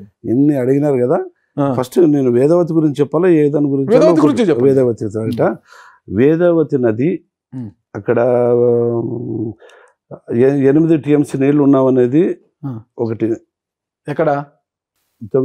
దీంట్లో నదిలో వేదవతి, ఈ అగిరి పార్క్ ఉంది, దాన్ని వేదవతి అంటున్నారు. వేదవతి అంటారు, అక్కడ అంటారు. అక్కడ మన ఇంతకు ముందు చంద్రబాబు నాయుడు ఉన్నప్పుడు మీటింగ్ లో చెప్పినాడు, వేదవతి నది తీసుకొస్తా, వేదవతి నది తీసుకొస్తాను అన్నప్పుడు ఆయనకు ఫండ్ ఇచ్చింది లేదు, ఇచ్చింది లేదు. 250 కోట్లు నేను ఈరోజు శాంక్షన్ చేసినానని చెప్తే దాంట్లో 20 రూపాయలు కూడా ఇచ్చిన దాఖలాలు లేవు. ఆడ టెండర్ వర్క్ అయిపోయింది. ఆడికి అయిపోయిన తర్వాత మా ప్రభుత్వం వచ్చిన తర్వాత, మా జగనన్న వచ్చిన తర్వాత ఎన్నో ప్రాజెక్టులు ఒకవేళ కొన్ని వాళ్ళు చేసిన అవకతవకల్లో కొన్ని ఇది తీసేసినా కూడా ఆలూరు నియోజకవర్గంలో వెనుకపాటుతనం, వర్షాధార పైన ఆధారపడి ఉన్న నియోజకవర్గం అని చెప్పేసి, అది గుమ్మనూరు చేరం ఉన్న నియోజకవర్గం అని చెప్పేసి ఆడ శాంక్షన్ చేసి ఈరోజు దాదాపుగా 150 కోట్ల పని జరిగింది. వేదవతి ఉన్నది పైప్ లైన్ జరిగి ఇప్పుడు కూడా ఇంకా నడుస్తుంది. ఇప్పుడు ఎందుకంటే ఇప్పుడు వర్షాలు ఇప్పుడు ఎక్కువయ్యి అదేవిధంగా పంటలు పొలాలు ఎత్తుకున్నారు కాబట్టి అది స్టాప్ అయిందే. కానీ మరో చోట వేదవతి నది పదులు కాదు, వేదవతి మీద ఫస్ట్ ఒక డ్యామ్ నిర్మించాలి, డ్యామ్లోకి నీళ్లు నింపుకున్న తర్వాత ఆ కాలువలోకి తీసుకోవాలి. కానీ అక్కడ పక్కన ఒక చిన్న వర్క్ అయితే జరుగుతుంది రండి, ఒక చిన్న వర్క్ జరుగుతుంది. చిన్న వర్క్ కాదు, దాదాపుగా 2 కిలోమీటర్లు పైప్ లైన్ లోపల అండర్ గ్రౌండ్ పైప్ లైన్ వేసేసినారు. అది జరుగుతుంది. ఒక్క దగ్గర అది వాగులో కూడా నీకు డ్యామ్ అంటే డ్యామ్ పల్లెల్లో అన్ని పోతాయి, డ్యామ్ కాదు. దానికి తగ్గట్ల నీళ్లు ఎంత కెపాసిటీ కావాలో ఆ ప్రవహించేటప్పుడు ఫ్లోటింగ్ అది ఎత్తిపోతలో ఉన్నప్పుడు ఆ రోజుకి అది తయారు చేస్తున్నారు. ఇప్పుడు ఆ వర్క్లో నడుస్తుంది. ఇప్పుడు ఈ వేసవి కాలంలో పంటలన్నీ అయిపోయిన తర్వాత అది శాశ్వతంగా దాదాపు 1800 కోట్ల రూపాయలతో ఈరోజు బడ్జెట్లో కేటాయించి ఈరోజు ఆ పనులు మొదలు పెట్టాం అనే దానికి నేను స్పష్టంగా చెప్తా. వేదవతి అనేది కంప్లీట్ మా ప్రభుత్వంలోనే దాదాపుగా ఈ 1 ఇయర్లోనే దాదాపుగా ఒక 50-60% తీసుకొస్తామని చెప్పేది నేను స్పష్టంగా చెప్పగలను. 50-60%, 100% ఎప్పుడు అంటే 100% అంటే అది జరగాలి కదా. ఒక సంవత్సరం అది మామూలుగా ఒక టకటక అయిపోయేది. సంవత్సరం కాదు, 3 సంవత్సరం అయిపోయింది ఇప్పటికే మీకు. అయింది ఎంతో. నేను చెప్తున్నాను కదా, కరోనా వచ్చి 2 సంవత్సరాలు ఇంటికే పరిమితం దాఖలు, ఒక కూలీలు కూడా రాకపోయిన పరిస్థితిలో ఉన్నప్పుడు 1.5 ఇయర్ అయింది. అందరికి స్వతంత్ర జీవనం గడిపేదానికి వచ్చింది. ఆ టైంలో ఇవన్నీ నడిపినాము. ఇది ఖచ్చితంగా మాటిస్తున్నా. ఆలూరు నియోజకవర్గంలో 3 నియోజకవర్గాలకి తాగునీటి సమస్య అయితేనేమి, సాగునీటి సమస్య అయితేనేమి తీర్చేదానికి వేదవతి నది మా ప్రభుత్వంలోనే మేము ఖచ్చితంగా కట్టి తీరుతామనేది స్పష్టంగా చెప్తా. సరే, ఇంకొకటి ప్రాజెక్ట్ అది నగరుడు రిజర్వాయర్. అది గత రాజశేఖర రెడ్డి గారు ఉన్నప్పుడు 2006లో ఆయన శంకుస్థాపన చేసి ఆ రోజు అయిన తర్వాత, ఆయన చనిపోయిన తర్వాత ఏ పార్టీ అక్కడ కాంగ్రెస్ పార్టీ చేయలే, అక్కడ తెలుగుదేశం చంద్రబాబు నాయుడు వచ్చినప్పుడు చేయలే. మా ప్రభుత్వం వచ్చిన తర్వాత, మా జగనన్న వచ్చిన తర్వాత, ముఖ్యమంత్రి అయిన తర్వాత నాన్న 2006లో శంకుస్థాపన చేసినాడు అన్న, అది స్టాప్ అయిపోయింది. గత కాంగ్రెస్ పార్టీ వచ్చినప్పుడు చేయలే, ఇక్కడ తెలుగుదేశం వచ్చినప్పుడు చేయలే. మన ప్రభుత్వంలో నాన్న శంకుస్థాపన చేసినాడు, చేయాలంటే ఖచ్చితంగా ఇమీడియట్గా శాంక్షన్ చేసి 53 కోట్లతో నగరుడు రిజర్వాయర్ ఇప్పుడు దాదాపుగా 30-40% వర్క్ జరుగుతుంది. 30-40 అంతా ఎప్పుడు కూడా అది కాదు. అంటే వర్షాలు ఇప్పుడు అంత పెద్ద ఏదో ఒకటి కారణం, ఒకదానికి వర్షాలు, ఒకదానికి కరోనా, మీరు చెప్పేది పరిస్థితులు అనుకూలించేది. ఇప్పుడు అది బంకమట్టి. ఒక వర్షంలో కొంచెం ఇదైతే బంకమట్టి ఒక జేసీబీ పోలేని పరిస్థితి ఇది. కాబట్టి అలాగే 30-40 అని అంటున్నాను. కానీ ఇది 1 ఇయర్ లోపల అది ముగించాలా. ఈ వేసవిలో ఖచ్చితంగా దాన్ని నగరుడు రిజర్వాయర్ నీళ్ళు అందించి జగనన్నతోనే ప్రారంభోత్సవం చేస్తాననేది ఇది స్పష్టంగా ఆలూరు నియోజకవర్గంలో ఉన్న చిప్పిగిరి మండలంలో ఉన్న ప్రజలకి నేను హామీ ఇస్తున్నా.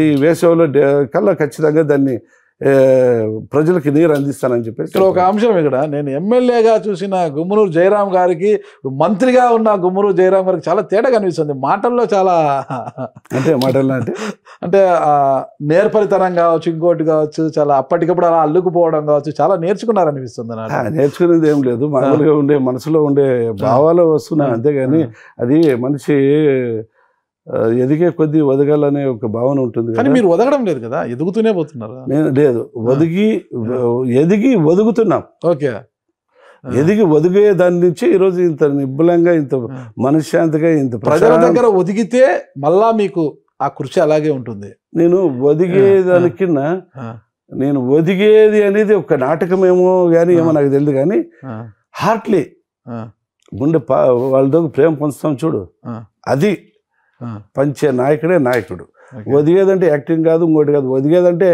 వాళ్ళు వచ్చినా నేను ఇట్లా ఉండాలనేది అని కాదు అది ఒక హృదయంలో నుంచి హార్ట్లో నుంచి రావాల వాళ్ళు ప్రేమించే గుణం ఉంటేనే ఆ రోజు ఆ ప్రజలు మెప్పు పొందుతారే కానీ అది మీరు ప్రాజెక్టుల గురించి చెప్పారు బాగా చెప్పారు దేవనకొండ మండలం గుండ్లకొండ గ్రామం మీరు 2019 ఎన్నికల సమయంలో గుండ్లకొండ గ్రామానికి వెళ్ళినప్పుడు ఈ గుండ్లకొండ గ్రామ పరిస్థితి రెవెన్యూ విలేజెస్ లో ఈ పంట పొలాలకు అంటే పంటల సాగు కోసము నివా నుంచి పిల్ల కాలువలు ఏర్పాటు చేయిస్తాను అన్నారు మీరు ఓకేనా నాకు ఓట్లు ఏంటి ఈసారి గెలిస్తే నేను ఖచ్చితంగా చేస్తాను అన్నారు అందరికీ కూడా ఇక పొర్లు దండాలు పెట్టడం కూడా తక్కువ అంతలా ప్రాధాయపడ్డారు ప్రజల్ని మరి ఈ రోజు ఆ పిల్ల కాలువల పరిస్థితి ఏంటి తెలుగుదేశం ప్రభుత్వంలో ఉన్నప్పుడు అది కాంట్రాక్ట్ వాళ్ళు ఇచ్చి అర్థానికి నిలబెట్టేసేసినారు అప్పుడున్న టెండర్లో మాకు కాదు ఇది మేము చేయలేమని చెప్పేసి వాళ్ళ కథ వదిలేయండి అదే చెప్తున్నాను ఎత్తేసిపోయిన తర్వాత ఇప్పుడు దాన్ని ఆ గుండ్లకొండ గ్రామంలో ఉన్న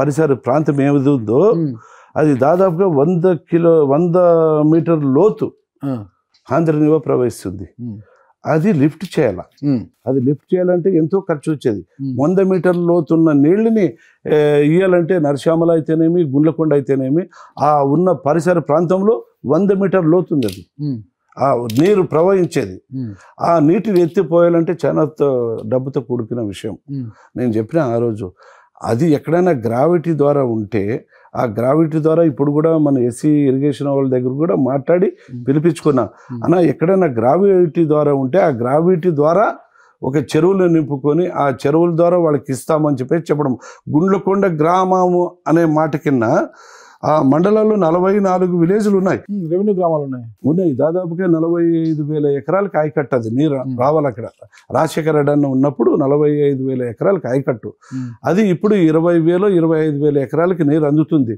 ఇప్పుడు 20,000 ఎకరాలు అదనంగా నీరు కావాలనుకుంటే మరీ టెండర్ పోవాలా దాదాపుగా 150 కోట్లు అది ఆ 150 కోట్లు ప్రపోజల్ నేను మా అన్న జగనానికి ఇచ్చినాను అన్న 150 కోట్లు మనం ఇస్తే అక్కడ పత్తికొండ కొన్ని 6,000 ఎకరాలకి నీళ్ళు వస్తాయి ఇక్కడ దాదాపుగా 25,000 ఎకరాలు వస్తే దాదాపు 30,000 ఎకరాలకి 150 కోట్లు ఇస్తే 30,000 ఎకరాలకి నీరు అందుతుందంటే మొన్న అయింది బడ్జెట్లో పెట్టి కేటాయించేకి బడ్జెట్లో రెడీ అయింది అయితే అవి కూడా అయితే దాదాపుగా మా నియోజకవర్గంలో దేవనకొండ మండలంలో 25,000 అంటే ఒక 20,000 దాదాపు 45,000 ఎకరాలు ఆయకట్టు నీరు అందించేదానికి త్వరలోనే టెండర్ కూడా అయిపోతుంది 150 కోట్ల టెండర్ అవుతుంది ఖచ్చితంగా నీరు అందించి ఆ మండలాన్ని ఆదుకుంటామనేసి స్పష్టంగా ఎప్పుడు చేస్తారు అసలు ఎప్పుడు చేస్తారంటే అది ఏడాదిన్నర ఉంది ఏడాదిన్నరలో ఒక ఏడాది పోతే ఇంక మిగతా కాలం అంతా ఎలక్షన్ కాలమే టికెట్లు నీకా నాకా ఎవరికి టికెట్లు ఇంకా ప్రజలు మెప్పించుకోవడము పొర్లు దండాలు పెట్టుకోవడం ఇదే సరిపోతుంది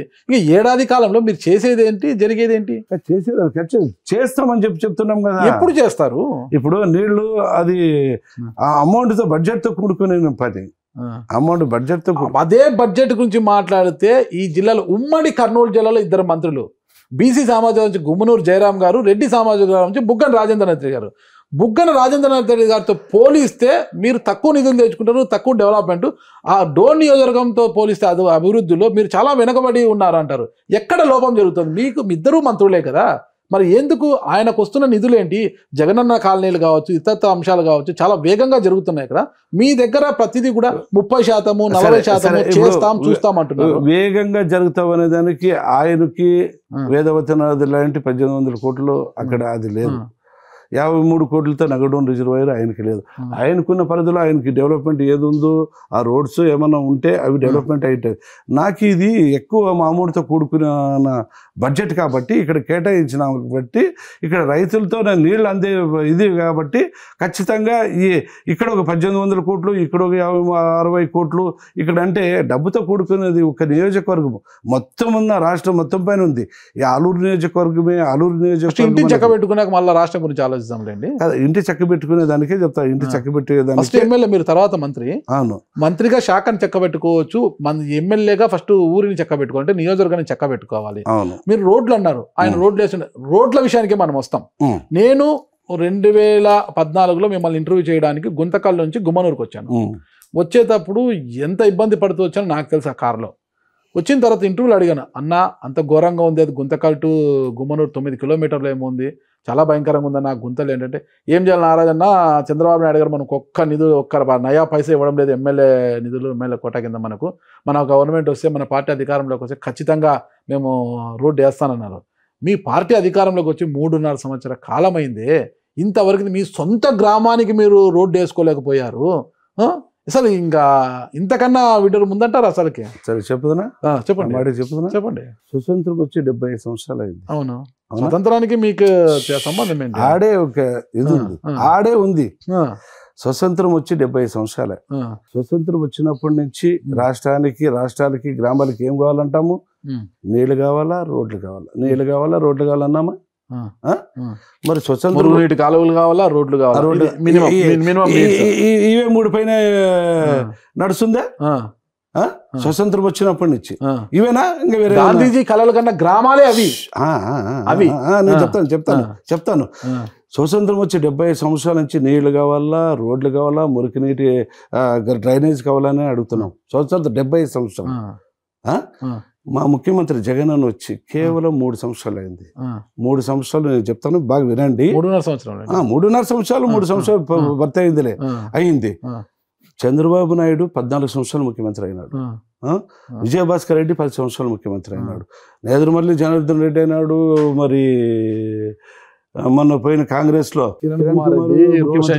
గోషయ్య గారు రకరకాల మంత్రులు అయినారు. మొదలు రాజశేఖర రెడ్డి గారి పేరు చెప్పలేదు మీరు?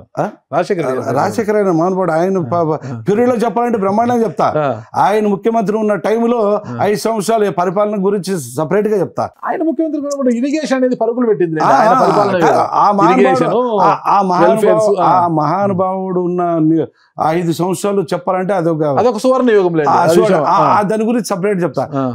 అది ఆ టైర్లోన ఇదే రోడ్ల గురించి ఏ దాఖలాలు ఏ ముఖ్యమంత్రి పట్టించుకోవాలి, ప్రజల గురించి పట్టించుకునే దాఖలాలు లేవు. మా ముఖ్యమంత్రి మా జగనన్న వచ్చిన తర్వాత ఒక్క పూట భోంచేసేవాడిని బాగా క్లాట్గా పెట్టుకోండి నాగరాజన్న. ప్రపంచం మన ఆంధ్ర రాష్ట్రంలో ఈ రోజు కూడా మన గ్రామాల్లో ఆలూరు నియోజకవర్గం అయితేనేమి, జిల్లా అయితేనేమి, రాష్ట్రంలో అయితేనేమి ఒక్క పూట భోంచేసి 2 పూట భోజనం లేకుండా కడుపు కొట్టి కడుపుతో ఉండేవాళ్ళు ఎంతో మంది ఉన్నారు. బీద పరిస్థితి, బీద వాళ్ళు.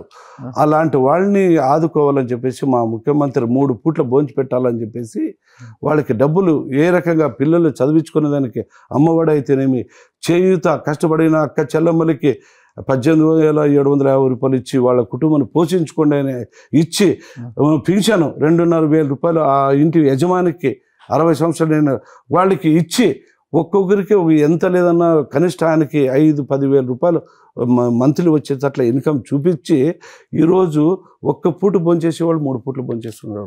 ఈ ఆంధ్ర రాష్ట్రంలో ప్రతి ఒక్క గ్రామంలో ప్రజల్ని మేము అభివృద్ధి చేసినాం.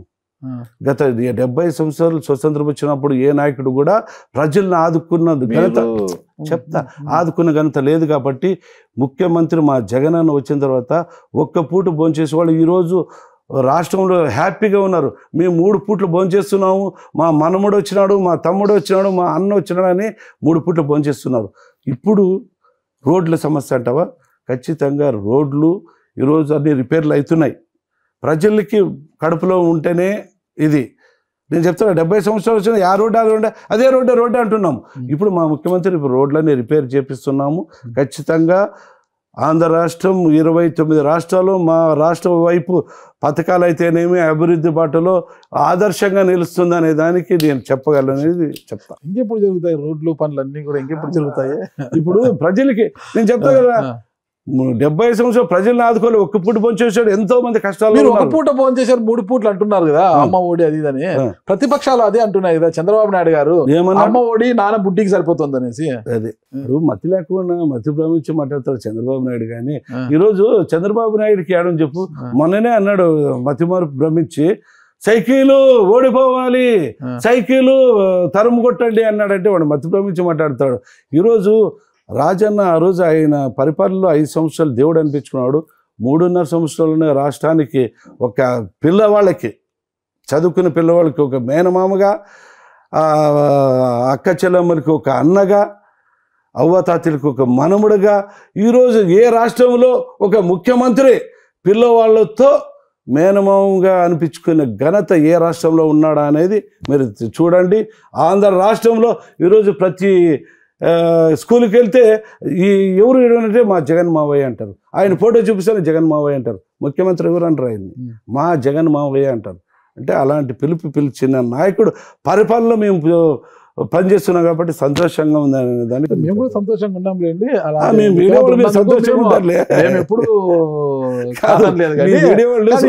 అంత సంతోషంగా ఉన్నాం. మరి మీ జిల్లాకి చంద్రబాబు నాయుడు గారు ఇటీవల వచ్చినప్పుడు ఇదేమి కర్మ మన రాష్ట్రానికి అన్నప్పుడు మీ జిల్లాలో చంద్రబాబు నాయుడు గారి యొక్క ప్రోగ్రాం ఎంత సక్సెస్ అయింది, ఆ సక్సెస్కు బాధ్యత వహిస్తూ మీ జిల్లా అధ్యక్షుడు రాజీనామా వరకు కూడా వెళ్ళింది. ఇదంతా దీని గురించి మరి ఏమంటారు మీరు? సక్సెస్ అనేదానికి అది సక్సెస్ కాదు. అది ఎలా చెప్తారు? ఏదో ఒక చిన్న ఏదన్నా ఒక సందులో పెట్టి ప్రజలు గుమ్ముగూడిచ్చి మేము సక్సెస్ అయినాము, అబ్బో మేము సక్సెస్ అయినామని చెప్పేదానికి కాదు. అది చిన్న దాంట్లో బహిరంగంగా రా, మా ముఖ్యమంత్రి మా జగనన్న 15 లక్షల సంఖ్యలో వచ్చినారు, అది సభలు. కానీ ఏదో చిన్న ఊర్లో పెట్టేసి మేము అబ్బో సక్సెస్ అయినామంటే చెప్తాం కదా. రేపు 24 ఎన్నికల్లోన ఈ సభలు సక్సెస్ కాదు. మేము కర్నూలు జిల్లా వాళ్ళు అందరూ మా అన్ని నియోజకవర్గాలు గత 2014 11 సీట్లు, 2019లో 14 సీట్లు, మరి ఉమ్మడి కర్నూలు జిల్లా మొత్తం పైన కూడా మరి వైఎస్ఆర్ కాంగ్రెస్ పార్టీ మరి జగనానికి స్పష్టంగా 14 సీట్లు మేము అన్నకి బహుమానంగా ఇస్తామని చెప్పి. తుమ్మూరు జయరాం గారికి రాజకీయాలనే వ్యాపారాలు కూడా ఉన్నాయా? రాజకీయ వ్యాపారాలు ఏం లేవు. ఆయనకు ఒక రైతు బిడ్డ, రైతుగా ఉన్నాము. వ్యవసాయంలో ఏటా మీకు వచ్చే ఆదాయం ఎంత ఉంటుంది? ఆదాయం ఎంత ఉంటుందంటే అది మా నాన్నకి తెలుసు. ఆదాయం ఆయన ఉన్నాడు దాదాపుగా మా తాత వాళ్ళ నుంచి చూసుకున్న అప్పుడు 300 ఎకరాలు. 300 ఎకరాలు అయిన తర్వాత మధ్యలో అది ఇది అయిపోతారు. మా తాతలు అన్నదమ్ములు అప్పుడు అయిన తర్వాత మా నాన్నకు వచ్చే లోపల 100 ఎకరాలు మా నాన్న నుంచి వచ్చి అంటే అదంతా రైతులతో మేము ఆ రకంగానే జీవనం గడుపుతాం. ఆదాయం ఎంత ఉంటుంది మీకేం ఐడియా లేదా? నాకు ఐడియా లేదు, మా నాన్నకి ఐడియా ఉంది. ఓకే, ఎమ్మెల్యేగా ఉన్నప్పుడు గుమ్మనూరులో ఒక పాత ఇల్లు అంటే చాలా అందంగా ఉంటుంది. ఆ ఇల్లు ఇంటినే బాగా చక్క పెట్టుకొని బాగా ఉండేవారు. ఒక చిన్న ఇల్లు అయినా చాలా చక్కగా ఉంటుంది. ఆ ఇల్లు కూడా రీమోడల్ చేసుకున్నారు, తీర్లతో కట్టేది, చాలా చూడముచ్చటగా ఉంటుంది. ఆ ఇల్లు ఒక గ్రామీణ వాతావరణము అదంతా కూడా బాగుంటుంది. మరి మంత్రి అయిన వెంటనే ఆలూరులో ఇంత విశాలమైన ప్రాంతంలో ఒక అందమైన భవంతిని కట్టారు, ఇంకా నిర్మిస్తున్నారు అన్నమాట. మరి ఏ ఆదాయం లేకపోతే ఈ సామ్రాజ్యాన్ని మీరు ఈ ఎంపైర్ని క్రియేట్ చేశారు? మీరు ఎప్పుడు కట్టినారు అంటారు ఈ బిల్డింగ్ని? మీరు మంత్రి అయినాకనే కదా. అదే చూడు పొరపాటు, మీ మీడియా వాళ్ళతో వచ్చినది అదే పొరపాటు. నేను ఎమ్మెల్యే అయిపోయిన తర్వాత 2019లో నామినేషన్ వేసిన తర్వాత ఇది ఇల్లు ఓపెనింగ్ పెట్టుకున్నా. మరి ఇప్పుడు హైప్ చేసేది మీడియా వాళ్ళ, ఎల్లో మీడియా వాళ్ళు అని చెప్పాలా, లేదంటే TV5 అని చెప్పాలా, ఏం చెప్పాలి చెప్పు? మంత్రి అయిన తర్వాత అని అంటారు. నేను ఎమ్మెల్యే అయిపోయినాను, ఎమ్మెల్యే అయిపోయిన తర్వాత ప్రమాణ స్వీకారం రోజు ఇల్లు ఓపెనింగ్ చేసినాను. మరి అంత పచ్చిగా అబద్ధాలు పలికితే మీడియా వాళ్ళు ఏం చెప్పాలి? సరే, ఎమ్మెల్యే అయిన తర్వాతనే ఎమ్మెల్యేకి మంత్రికి మధ్యలో ఇది ఓపెనింగ్ అనుకుంటాను. రైతాంగమే మీ కుటుంబం, రైతాంగ కుటుంబం, ఎలాంటి వ్యాపారాలు లేవు, కేవలము వ్యవసాయం మీద వచ్చే మీ వ్యవసాయ ఆధారిత పంటలు మాత్రమే. ఏమి సాగు అంటే నీటితో ఉండే, నీటితో అన్ని మొత్తం నీటితో పంట వేసారు. మేము మిర్చి వేసినాం, కాటన్ వేసినాం, శనగ, జొన్నలు, అన్ని విధంగా అన్ని పంటలు మేము వేస్తున్నాం. ఇవన్నీ కూడా నీటితోనే సాగు అవుతున్నాయి. నీటితోనే సాగు. మా పొలాలు చూడండి, వర్షాధారం కాదా? వర్షాధారం కాదు, నీటి. ఓకే. మాది ఆంధ్రనీవ రాజన్న వచ్చిన తర్వాత మా వాగుకి ఆంధ్రనీవ వాటర్స్ 2014లోనే అప్పుడు స్టార్టింగ్ ఎమ్మెల్యే ఉన్నప్పుడే ఆంధ్రనీవకి పైపులు వేసి వాగులో వదులుకున్నాం నీళ్లు. ఆ నీళ్లు మా వాగుకి వచ్చి 7 నెలలు పాటు మా వాగులో పారుతాయి, ప్రవహిస్తాయి. చుట్టూ అవతల పొలాలు ఉన్నాము. అవి మేము ఇరిగేషన్గా మేము వాడుకుంటున్నాము నీళ్ళు. ఓకే. ఆ ఇరిగేషన్ పంటలే పంటల మీద వచ్చే మీ ఫలసాయము, మీ ఆదాయంతోనే ఈ ఎంపైర్ అంటే ఈ సామ్రాజ్యాన్ని క్రియేట్ చేసాము. మేము ఉమ్మడి కుటుంబం. ఉమ్మడి కుటుంబం. మా నాన్నతో మొదలుకొని మా అమ్మ, మా నాన్న, మా తమ్ముడు, 3 బ్రదర్స్, మేమందరూ ఉమ్మడి. ఈ రోజు ఈ టైం కూడా చాలా హ్యాపీ మూమెంట్ అండి. అసలు 3 అన్నదమ్ములు మీరు ఇప్పటికీ ఇంత చక్కగా కలిసి ఉంటారు. మీరు మీ పిల్లలు వాళ్ళకి పిల్లలు మనవాళ్ళు వచ్చేసారు. ఆయన కలిసిమెలిసి బాగా ఐకమత్యంగా బాగుంటారు అన్నమాట. ఒకరి మాట ఒకరి జవదాటకుండా చాలా చక్కగా ఉంటారు. ఇది ఎట్లా అంటారు? ఇది ఎట్లా అంటారు మీరు? అదే అర్థం కాలేదు. ఎలా ఉంటుంది అంత ఐకమత్యం ఎలా వచ్చింది? ఎక్కడి నుంచి నేర్చుకున్నారు? అంటే ఇది బాగుంది అంటారు, బాగలేదు? బాగుంది, చాలా సంతోషం. ఉమ్మడి కుటుంబము ఒక చక్కటి కాఫీ లాంటిది వసుదైక కుటుంబం అంటారు కదా. ఇదే నిదర్శనం మన ఆలూరు నియోజకవర్గ ప్రజలకు సేవ అందించడానికి. ఇదే 3 ఐకమత్యము. రాష్ట్రానికి ఉన్న మేము ఈ కుటుంబాన్ని ఎలా చక్కగా మేము కుటుంబం ముందే ఆలూరు కూడా ఒక కుటుంబం మాదిరి. మీరు మన కుటుంబానికి మేలు చేస్తారు. ఫస్ట్ మీ గుమ్మనూరుకి ఒక రోడ్డు వేసుకోండి. గుమ్మనూరు ప్రజల రుణం తెచ్చుకోండి. గుమ్మనూరు రోడ్డు ఇప్పుడు మా ఊరు జయరాము మాకు రోడ్డు వేసారు.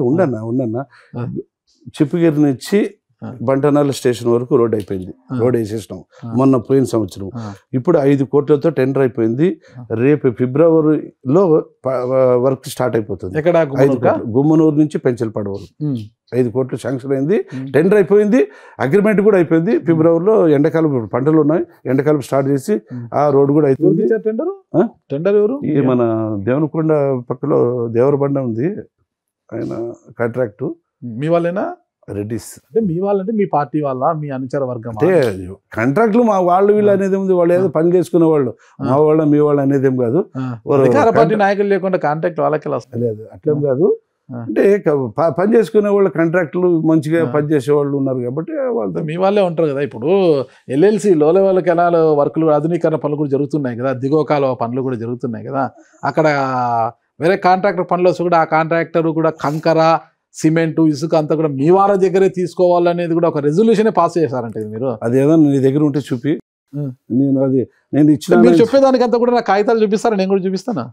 మీరు చెప్పేదానికంతా చెప్పండి, నేను చూపిస్తా. మీరు ఫస్ట్ మీ శాఖ గురించి, మీరు సాధించిన ప్రగతి గురించి, మీ పరిశ్రమల గురించి నా కాగితాలు చూపెట్టండి. ఇది చేశాను అనేది. అప్పుడు నేను కూడా దీన్ని తెచ్చి మీరు అది ఇది ఉండదు అని చెప్తే మీరు పోనీ ఏ కాంట్రాక్ట్ దగ్గర అయినా కానీ ఎవరి దగ్గర అయినా మీరు చెప్పండి, మేము ఇట్లా ఉండదు అని చెప్పేసి వాళ్ళు అదే చెప్తున్నారు. లో లెవెల్ కనాల్ పనులు జరుగుతున్నాయి, ఆధునీకరణ, దిగువ కాలువ ఆధునీకరణ. ఆ కాంట్రాక్ట్ నుంచి చెప్తున్నా నేను. ఏ కాంట్రాక్ట్ అని మళ్ళీ స్పష్టంగా ఏముంది? అదే కదా వాళ్ళ పని వాళ్ళు చేసుకొని పోతున్నారు. ఎల్ఎల్సీ అయితేనేమి, హెచ్ఎల్సీ అయితేనేమి వాళ్ళ పనులు వాళ్ళు కొనసాగించుకొని పోతున్నారు. అంతే, మీకు ఎలాంటి ఇది లేదన్నమాట. మాకేముంది చెప్పండి.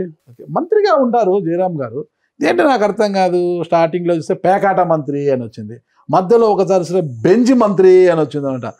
ఆయనకి ఇన్ని షేడ్స్ ఏంటి? పేకాట మంత్రి, బెంజ్ మంత్రి, ఏంటి ఇవన్నీ అసలుకి? మీరైతే కార్మిక శాఖ మంత్రి, ఈ పక్కన బిరుదులు ఏంటి? అసలు ఈ బెంజ్ మంత్రి ఏంటి? నేను ఒక మాట చెప్తున్నా, రాయలసీమలో 4 జిల్లాల్లో 4 ఉన్నాయి కదా, దాంట్లో ఒక సామెత అంటారు, అనుభవించి నిడిచిపెట్టి తొంగి చూసిన పట్టుకున్నట్లుంది. అంతేనా? వాస్తవం అంటే అనుభవించి నిడిచిపెట్టి తొంగి చూసిన పట్టుకుని. అనుభవించినోడు ఎవరు, తొంగి చూసినోడు ఎవరు? నేను అది చెప్పను. నేను తొంగి చూసినోడిని. నేను చెప్పండి. ఇంత ఇదిగా మీరు సామెత చెప్పిన చెప్తే బాగుంటుంది. ఇది ప్రజలు చూస్తారు, మా అన్నం చూస్తుంటాను, అన్ని చేస్తారు. ఇది అనుభవించేవాడు ఒకటి, తొంగి చూసినవాడు ఒకటి. నేను తొంగి చూస్తాను అనేది ప్రపంచం అందరికీ తెలుసు. అనుభవించింది ఎవరు? అనుభవించింది అని చెప్పేదానికి నేను నా మనసులో లేదు అది. అది అంటే నాకు వచ్చిన మాట చెప్తున్నా. అనుభవించింది ఎవరు? తొంగి చూసిన వాళ్ళు పట్టుకున్నట్లుంది. మనసులో లేనప్పుడు మీ మనసులో సగమే వచ్చింది, తొంగి చూశాను. మీరు తొంగి చూసేక ముందు మీ ముందు అనుభవించింది ఎవరు? అనుభవించినాడు అది మీరే చెప్పాలి. మీరు వాళ్ళు నాకెట్లా తెలుస్తుందండి? మీరు బెంజ్ కార్ మీకు ఎలా వచ్చింది? బెంజ్ కార్ ఎపిసోడ్ దాదాపు 4 రోజులు నడిచింది. మీరు నేను ఫైనాన్స్ లో తెచ్చుకున్నాను, ఇంత డౌన్ పేమెంట్ చేశాం, అది చేశాం, ఇది చేశాం అని మీరు దాని మీద ఎక్స్ప్లెనేషన్ కూడా ఇచ్చుకునే పరిస్థితి వచ్చింది. మీ కుమారుడు గిఫ్ట్, మీ కుమారుడు ఫ్రెండ్ ఇచ్చిన గిఫ్ట్ అది అనేది అది మొత్తం అది ఎపిసోడ్ ఎంత అది ఉంది కదా. ఈ రోజు కూడా మీరు చెప్పండి దాన్ని. అది నా కొడుకుది కాదు, నా కొడుకు బర్త్డే రోజు ఆ పిల్లోడు అన్న నీ కొత్త బండి తీసుకున్నా, నీ చేతుల మీదుగా కీ అందించంటే ఆ రోజు అందించినాడు. దాంతోపాటు హైదరాబాద్ నుంచి వీటికి వెహికల్లో నా కొడుకు ఇచ్చి డ్రైవ్ చేసుకొని వచ్చినాడు. అంతేగాని దాన్ని అయిపు చేసి బెంజ్ మంత్రి అంటుంటారు. అది అతనే ఎవరైతే అది వచ్చాడో అతనే గతంలో టీడీపీ హయాంలో కూడా పెద్ద ఎత్తున చక్రం తిప్పాడు, చాలా చలామణి చేశాడు నాకు అనేది కూడా అతని గురించే కదా అప్పుడు ప్రస్తావన జరిగింది. అతనే మళ్ళీ మీ దగ్గరికి రావడం, బెంజ్ కార్లో రావడం అనేది లేదు. అతని గురించి తెలుగుదేశంలో జరిగింది అని హైప్ చేసిన ఆ దాంట్లో లేదు, ఎక్కడ కూడా అలాంటిది లేదు. ఒక ఫ్రెండ్షిప్ లో ఒక ఫ్రెండ్ గా అన్నా ఇట్లుంది, నేను నీ బర్త్డే రోజు మీ ఊరికి వచ్చి వదిలిపెడతాను, నాకు కీ ఇవ్వండి అని చెప్తే ఆ రోజు ఇచ్చి ఆలూరు వరకు రావడం జరిగింది. అంతేగాని అది తెలుగుదేశం వాళ్ళు హైప్ చేసి అబ్బో ఏదో కార్ గిఫ్ట్ అంట, అది గిఫ్ట్ అంట, ఇది గిఫ్ట్ అంట అని చెప్పి నానా రకాలు. ఎందుకంటే వాళ్ళకి బుద్ధిచారులే కార్యక్రమం ఈ తెలుగుదేశం పార్టీ వాళ్ళకి మామూలే కదా, అది అంటారు, ఇవన్నీ అంటారు. వాళ్ళకి ఏం కసి అంటే నా మీద వాళ్ళు నాకు గాలి వేసి ఆ రోజు పార్టీలో పిలుచుకునేటప్పుడు నేను చంద్రబాబు నాయుడిని అన్నాను, నువ్వు ఇచ్చే 50 కోట్లు దాంతో సమానం అని చెప్పేసి, వెంట్రుకతో సమానం అని చెప్పేసి. కాబట్టి ఆ కసి నాతో పెట్టుకొని నన్ను ఏదో రకంగా ఇది చేయాలంటారు. ఇప్పుడు నాకేముంది, మీకేమీ లేదు కాదు. కారు కొంటేనే ఏదైనా కొంటేనే గుడికి వెళ్ళి పూజారి చేతుల మీదనో ఎవరి పేరు చేతుల మీద తీసుకుంటే, స్వామీజీల చేతుల మీదనో కీ తీసుకుంటే బాగుంటుంది అనిపిస్తుంది. మీరే స్వామీజీ కాదు కదా, మీ దగ్గరకు వచ్చి కీ తీసుకోవాలనేది. ఇప్పుడు ఫిలిం యాక్టర్లు స్వాములు, వాళ్ళ స్వాములు అంటామా మనం? సెలబ్రిటీ వాళ్ళకి ఏదో వాళ్ళ ఇది వాళ్ళ పిల్లలకి యూత్ తగ్గట్లు వాళ్ళకి ఒక సెలబ్రిటీ ఉండొచ్చు అనుకోవచ్చు. వాళ్ళు మనం ఇప్పుడు ఒకరిని లైక్ చేస్తావు, మా నాగరాజన్న ఉండడానా నువ్వు, అది అట్లా తీసుకోవచ్చు. అంతేగాని దానికి ఏదేదో కల్లుబుల్లు చెప్పి ఏదేదో పెట్టి చేస్తే హైప్ చేస్తే ఏమో ఉంటుందని. అయితే మీరు వచ్చి రాకుండానే సీఎం గారు చెప్పింది 1 కోటి రూపాయలు దాటిన ప్రతి దగ్గరకు ఈ టెండర్ అన్నారు కదా, ఓపెన్ టెండర్స్ అని చెప్పారు అప్పుడు, టెండర్లు పిలిచాలని. కానీ ఈఎస్ఐలో మందుల కొనుగోళ్లకు సంబంధించి 200 కోట్లకు పైన మీరు డైరెక్ట్గా టెండర్లు పిలవకుండానే మీరు ఆర్డర్స్ పాస్ చేశారనేది అప్పుడు వచ్చింది. స్టార్టింగ్ లోనే మీరు మంత్రి అయిన ఒక 6 నెలల కాలంలోనే అది పెద్ద విమర్శలు వచ్చాయి. మా గురించి కాదు, అది మా గురించి కాదు, టీడీపీ హయాంలో జరిగింది. దాని మీద విచారణ ఆదేశించాలని చేశారు కాదు. ఈఎస్ఐ స్కామ్ లోన ఈ అచ్చెన్నాయుడు పితాని సత్యనారాయణ వాళ్ళ మంత్రివర్గంలో ఉన్నప్పుడు వాళ్ళు నువ్వు చెప్పింది పూర్తిగా దాదాపుగా 200 కోట్ల పైచీలకు అవినీతి చేస్తే అది నేను 19లో నేను దాన్ని బయటికి వెలికి తీసేసిన. వీళ్ళు ఫలానా టైంలోన టెండర్ పాడుకున్నట్లు నామినేషన్గా ఉన్నారు, వాళ్ళు ఇది చేసినారని చెప్పేసి నేను వాళ్ళని ఇది చేసినానే కానీ నాదంటే జరిగింది. హయాం వేరు, మీరు వచ్చిన తర్వాత కూడా అలాంటి ప్రయత్నమే జరిగింది. అందులో భాగంగానే వచ్చిన బెంజు ఇది విషయం అధిష్టానానికి తెలిసే మీకు తలంటడంతోనే విడతల వారీగా మళ్ళా మీరు ఇచ్చారు. సాధ్యమే కాదు అది. గత చంద్రబాబు నాయుడు పీరియడ్లో 200 కోట్లు పైచిలకలోనే అవినీతి జరిగిందని చెప్పేసి నేను వేలికి తీసిన తర్వాత అది బయటపడింది. ఇప్పటికీ మీ పార్టీ నుంచే వినిపిస్తున్న వాదన, ఈ రోజు అచ్చెన్నాయుడు భవిష్యత్తులో ఏ రోజుకైనా గుమ్మనూరు జయరాం గారు కూడా అలా నిలబడక తప్పదు అంటున్నారు. ఇంపాసిబుల్. ఎక్కడ కూడా నేను వైట్ గా ఉన్నా. ఈ రోజుకి చూడండి, నేను ఆ రోజు మంత్రిగా సైన్ చేసినప్పటి నుంచి ఈ రోజు వరకు కూడా ఎక్కడైనా వైట్ గా పడేస్తా, ఇట్లా డైరెక్ట్ గా వైట్ గా ఉంటానని చెప్పేసి నేను చెప్తా. వైట్ గా ఇప్పుడు ఎక్కడ నో బ్లాక్, ఎక్కడ కూడా నేను ఇది చేయడం లేదు, వైట్ గా ఉన్నాను. కావాలంటే మీరు ఒకసారి అది కూడా మీరు కనుక్కోండి. అంతే కదా, మొత్తం అంతా పారదర్శకంగా పరిపాలన ఉన్నాను. నమ్మమంటారు ఇది? నువ్వు నమ్ము. ఇటీనా భూముల వ్యవహారం ఏంటి అంటున్నా నేను. రిజిస్టర్ చేసుకున్నారు కదా మీరు, ఇటీనా భూమి అని చెప్పేసి కమర్షియల్ గా మారిన భూముల్ని అగ్రికల్చర్ ల్యాండ్ల కింద చూపించుకొని ప్రభుత్వ ఖజానాకు పెద్ద బొక్క పెట్టి మీరు భూములు రిజిస్టర్ చేసుకున్నారు అనేది సారాంశము. ప్రజలు ఇటీనా ప్లాంటేషన్ అనే మాటకి ప్రజలు ఏమనుకో, ఆ రోజు 2006లోనో 2002లోనో ఆ భూములు కొనుగోలు చేసి ఉండేది ఇటీనా ప్లాంటేషన్ వాళ్ళు. ఆ రోజు ఆ ఇటీనా ప్లాంటేషన్ ఒక ప్రొఫైల్ ఇచ్చి, మేము ఈ భూములు కొంటున్నాము, మాకు కావాలా, మాకి ఉద్యోగాలు అంటే ప్లాంట్ జనాలు ఏమనుకున్నారు దాన్ని చూసి ప్లాంట్ అనుకున్నారు, అంటే ఒక పరిశ్రమ వస్తుంది అనుకున్నారు. ఆ రోజు వాళ్ళు తెలియక అంటే తెలియకిచ్చినారో తెలిసిచ్చినారో తెలియదు, కానీ ఆ రోజు కేవలం అక్కడ భూమి వాల్యూ 15,000, ఆ టైంలో 15,000 రూపాయలు వాల్యూ. అలాంటిది వీళ్ళు ఒక రైతు ఓనర్, వాడికి వచ్చిన డబ్బులు ఒక రైతు 20,000తో కొన్నాడు. ఆ 20,000తో కొనే టయానికి 15,000కి 20,000తో అంటే అబ్బాబా 5,000 ఎక్కువ ఉందని చెప్పి మొత్తం అందరూ ఆ రోజుల్లో ఇది కట్టుకొని 450 ఎకరాలు వాడికి ఇచ్చేసినాడు ఆ పొలాన్ని. 2002లో 2006లోనే ఇచ్చేసినాడు ఇచ్చిన ప్లాంటేషన్ వానికి ఇచ్చినాడు, కంపెనీ కాదు ప్లాంటేషన్. ఇప్పుడు ప్లాంట్ పెట్టాలంటే ఎట్లుండాలి భూమి మీరు కూడా చెప్పండి. ఒక ఎల్లో మీడియాకి కానీ అడిగే మా నాగరాజానికి కానీ ప్లాంట్ పెట్టాలంటే ఎట్లుండాలి చెప్పన్నా, భూములు ఎట్లుండాలి చెప్పు. ఒకే దగ్గర ఉండాలా లేదంటే ఒకే దగ్గర ఉండాలా? మీరు క్వశ్చన్ వేసేవాళ్ళు ఒకే దగ్గర ఉండాలి కదా. ఈ భూములు ఎట్లున్నామంటే మీరు కావాలంటే పరిశీలించండి. ఒక దగ్గర 10 ఎకరాలు, ఒక దగ్గర 40 ఎకరాలు, ఒక దగ్గర 50 ఎకరాలు, మొత్తం అంతా చుట్టూ ఒక 10 కిలోమీటర్లు దూరంలో 450 ఎకరాలు ఉన్నాయి. మరి ఇది ప్లాంట్ పడుతుందని ఎట్లా అనుకున్నారు ఆ రోజుల్లో? తప్పు కదా, దానికి వస్తా. ఇది ఆ రోజు తప్పు. అంటే ప్రజలు అనుకునేది ప్లాంట్ వస్తుంది, మాకు పరిశ్రమ వస్తుంది, ఇక్కడ ఉద్యోగాలు దొరుకుతుంది అనేది తప్పు అని ఫస్ట్. మొక్కలు ఆడితే ఇప్పుడు ఎకరాలు మొక్కలు ఆడితే ఆడ ఉద్యోగాలు ఎట్లా వస్తాయి చెప్పు? ఉద్యోగాలు ఏ రకంగా వస్తాయి? ప్రజలు ఏ రకంగా అనుకున్నారు? మొక్కలు ఆడితే ఉద్యోగం వస్తుందా? ప్లాంట్ పడితే కదా ఉద్యోగం వచ్చేది. మరి ఆ రోజు వాళ్ళు అట్లా అనుకుని అది అయిపోయింది. తర్వాత మన ప్రభుత్వం వచ్చిన తర్వాత ఆ కంపెనీ వాడు ఆ పొలాలన్నీ బీడుపడి కొంతమంది చేసుకుంటున్నారు. ఆ రోజు అమ్మిన వాళ్ళే ఈరోజు కంటిన్యూ చేసుకుంటున్నారు.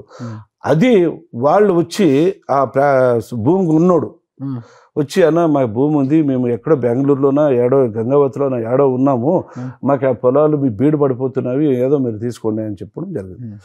సరే ఈ భూమి ఉంది కదా, మనము కూడా రైతే కదా, దాని ఆ రోజు వాళ్ళు వచ్చి అడిగినప్పుడు నేను ఆ పేపర్స్ అన్ని ఇవ్వండి డాక్యుమెంట్స్ అన్నాను.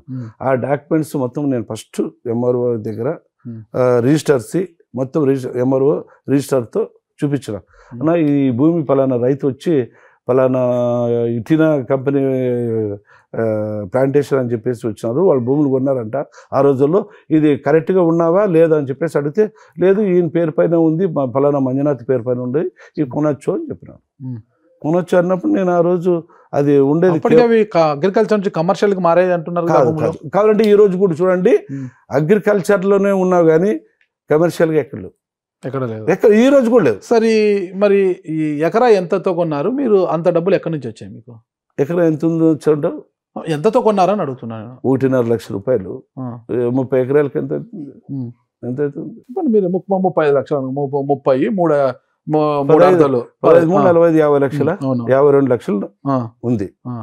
52 లక్షల్లోనంటే నేను నాది ఉమ్మడి కుటుంబం, నేను పంట పండుతున్నాయి, ఆ పంట పొలాల్లో వచ్చింది, దానిపైన వచ్చి దాన్ని అట్లా కొన్నాము. ఎక్కడ కొన్నాము అంటే ఈరోజు 30 ఎకరాలు కొనేది ఏం పెద్ద సమస్య కాదు. 1.5 లక్ష 1.5 కోటి కాదు. 100 ఎకరాలు కన్నా కొన్నారని కదా వచ్చేది కాదు. నేను నా భార్య పైన ఉండేది 30 ఎకరాలు. ఉమ్మడిగా మీరు కొనేది 100 ఎకరాలు అంటారు. 100 ఎకరాలు కదా, 100 ఎకరాలు కొన్నాం. 100 ఎకరాలకి ఎంత అవుతుంది? ఎంత అవుతుంది మీరు చెప్పండి. మీరు చెప్పాలి కదా. 1,00,00,000 కోటిన్నర కదా. 1,00,00,000 అవుతుంది. ఉమ్మడి కుటుంబం అది. ఇప్పుడు మాకు వచ్చిన పొలాల్లో కొన్నాము, మా మరదలు వాళ్ళతో ఇంకా అప్పులు ఉన్నాయి, దానిపైన అప్పులు ఉన్నవి, అప్పులు తీసుకొని వచ్చి పేరు కొన్నామే కానీ భూములు వచ్చిన పంట పైన అప్పుల పైన కొన్నామే కానీ ఎట్లా కొన్నాము అంటే అంత నిజాయితీగా మీకన్నా ఫలసాయంతోనే కొన్నారులేండి, పంటల మీద ఆదాయంతోనే కొన్నారు. మరి ఎందుకు దాని మీద విమర్శలు వస్తుంటే కిందికి దిగి ఒక మెట్టు కిందికి దిగి నేను రైతులందరికీ రిజిస్ట్రేషన్ చేయిచ్చేస్తాను అని అన్నారు? ఎందుకన్నారన్నమాట? ఇప్పుడు నేను రైతులకి రిజిస్ట్రేషన్ చేస్తానని చెప్పలే, నేను ఒక రైతు బిడ్డగా చెప్తున్నా. మా జగనన్న బర్త్డే రోజు నేను ఏం చెప్తున్నాను, ఈరోజు రిజిస్ట్రేషన్ వాల్యూ ఏముంది? నేను కొనింది 2 years అనుకో, 2 years నుంచి ఆ రోజు ఈ రోజు రిజిస్ట్రేషన్ వాల్యూ పెరిగి 3 లక్షలకు ఉంది. Registration value market value? Registration value market value 5 లక్షలు ఉంది. మార్కెట్ వాల్యూ ఇప్పుడు 5-6 లక్షలు ఉంది ఇప్పుడు ప్రస్తుతానికి.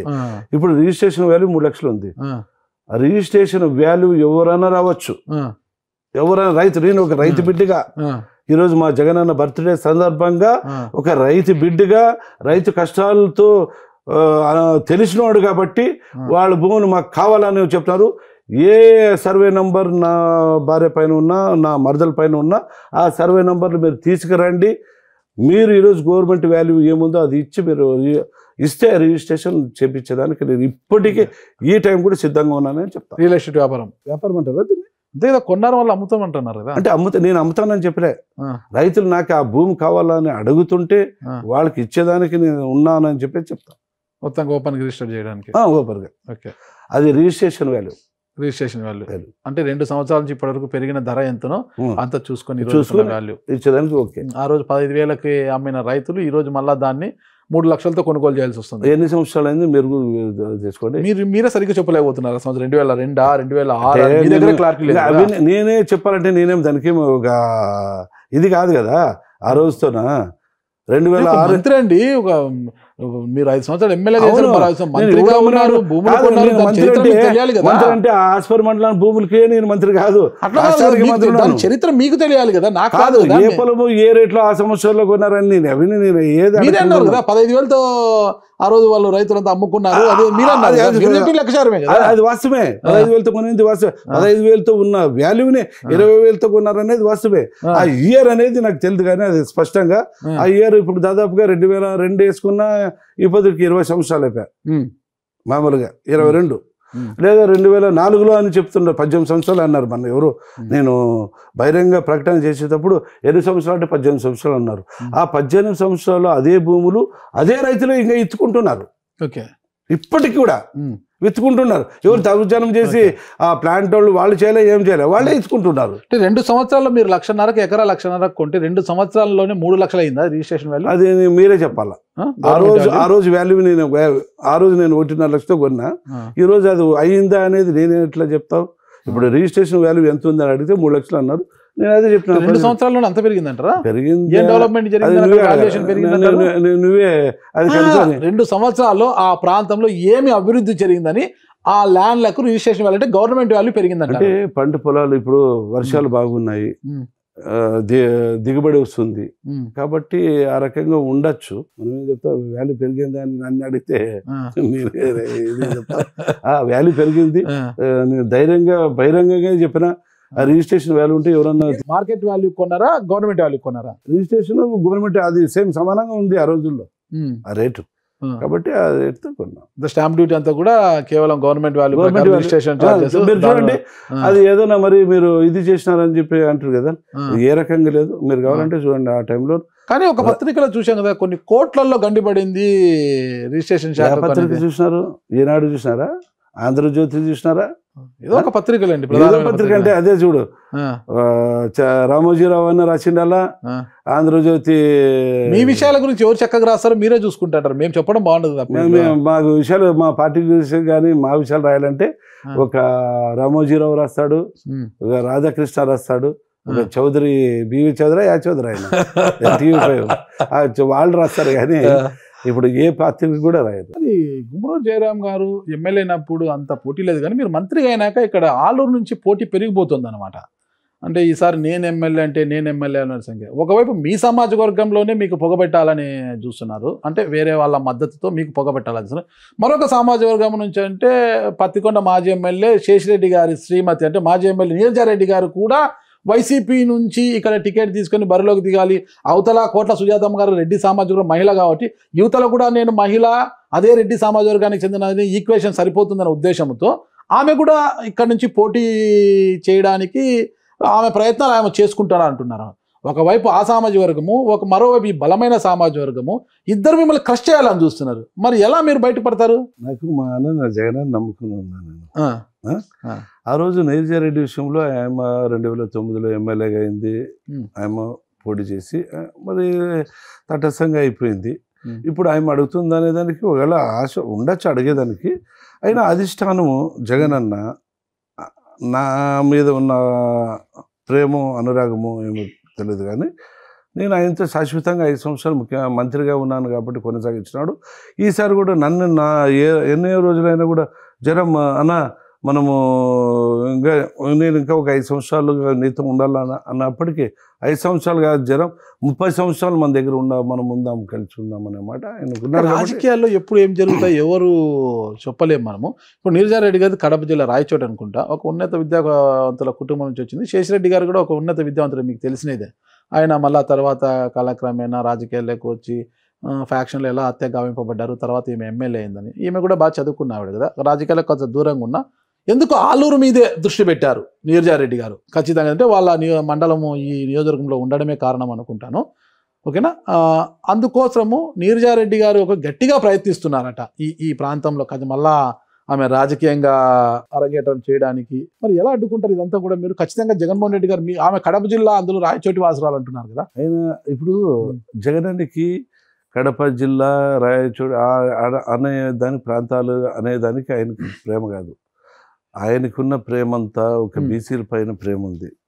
ఎక్కువ బీసీలకి ఈరోజు ప్రాధాన్యత ఇస్తున్నాడు.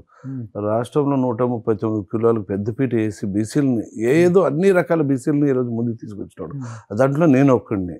ఈ నియోజకవర్గంలో కర్నూలు జిల్లాలో ఏకైక బీసీని ఒకడినే కాబట్టి ఆ బీసీలకి ఉన్న సీటు కూడా బీసీలకి ఆయన ఉండేదంతా హ్యాపీగా. ఇప్పుడు ఈరోజు బీసీ ఇప్పుడు నేను ఉన్న సీటు విడిచిపెట్టి ఓసీలకి ఇస్తారనేది చెప్పి ఇది సాధ్యమే కాదు.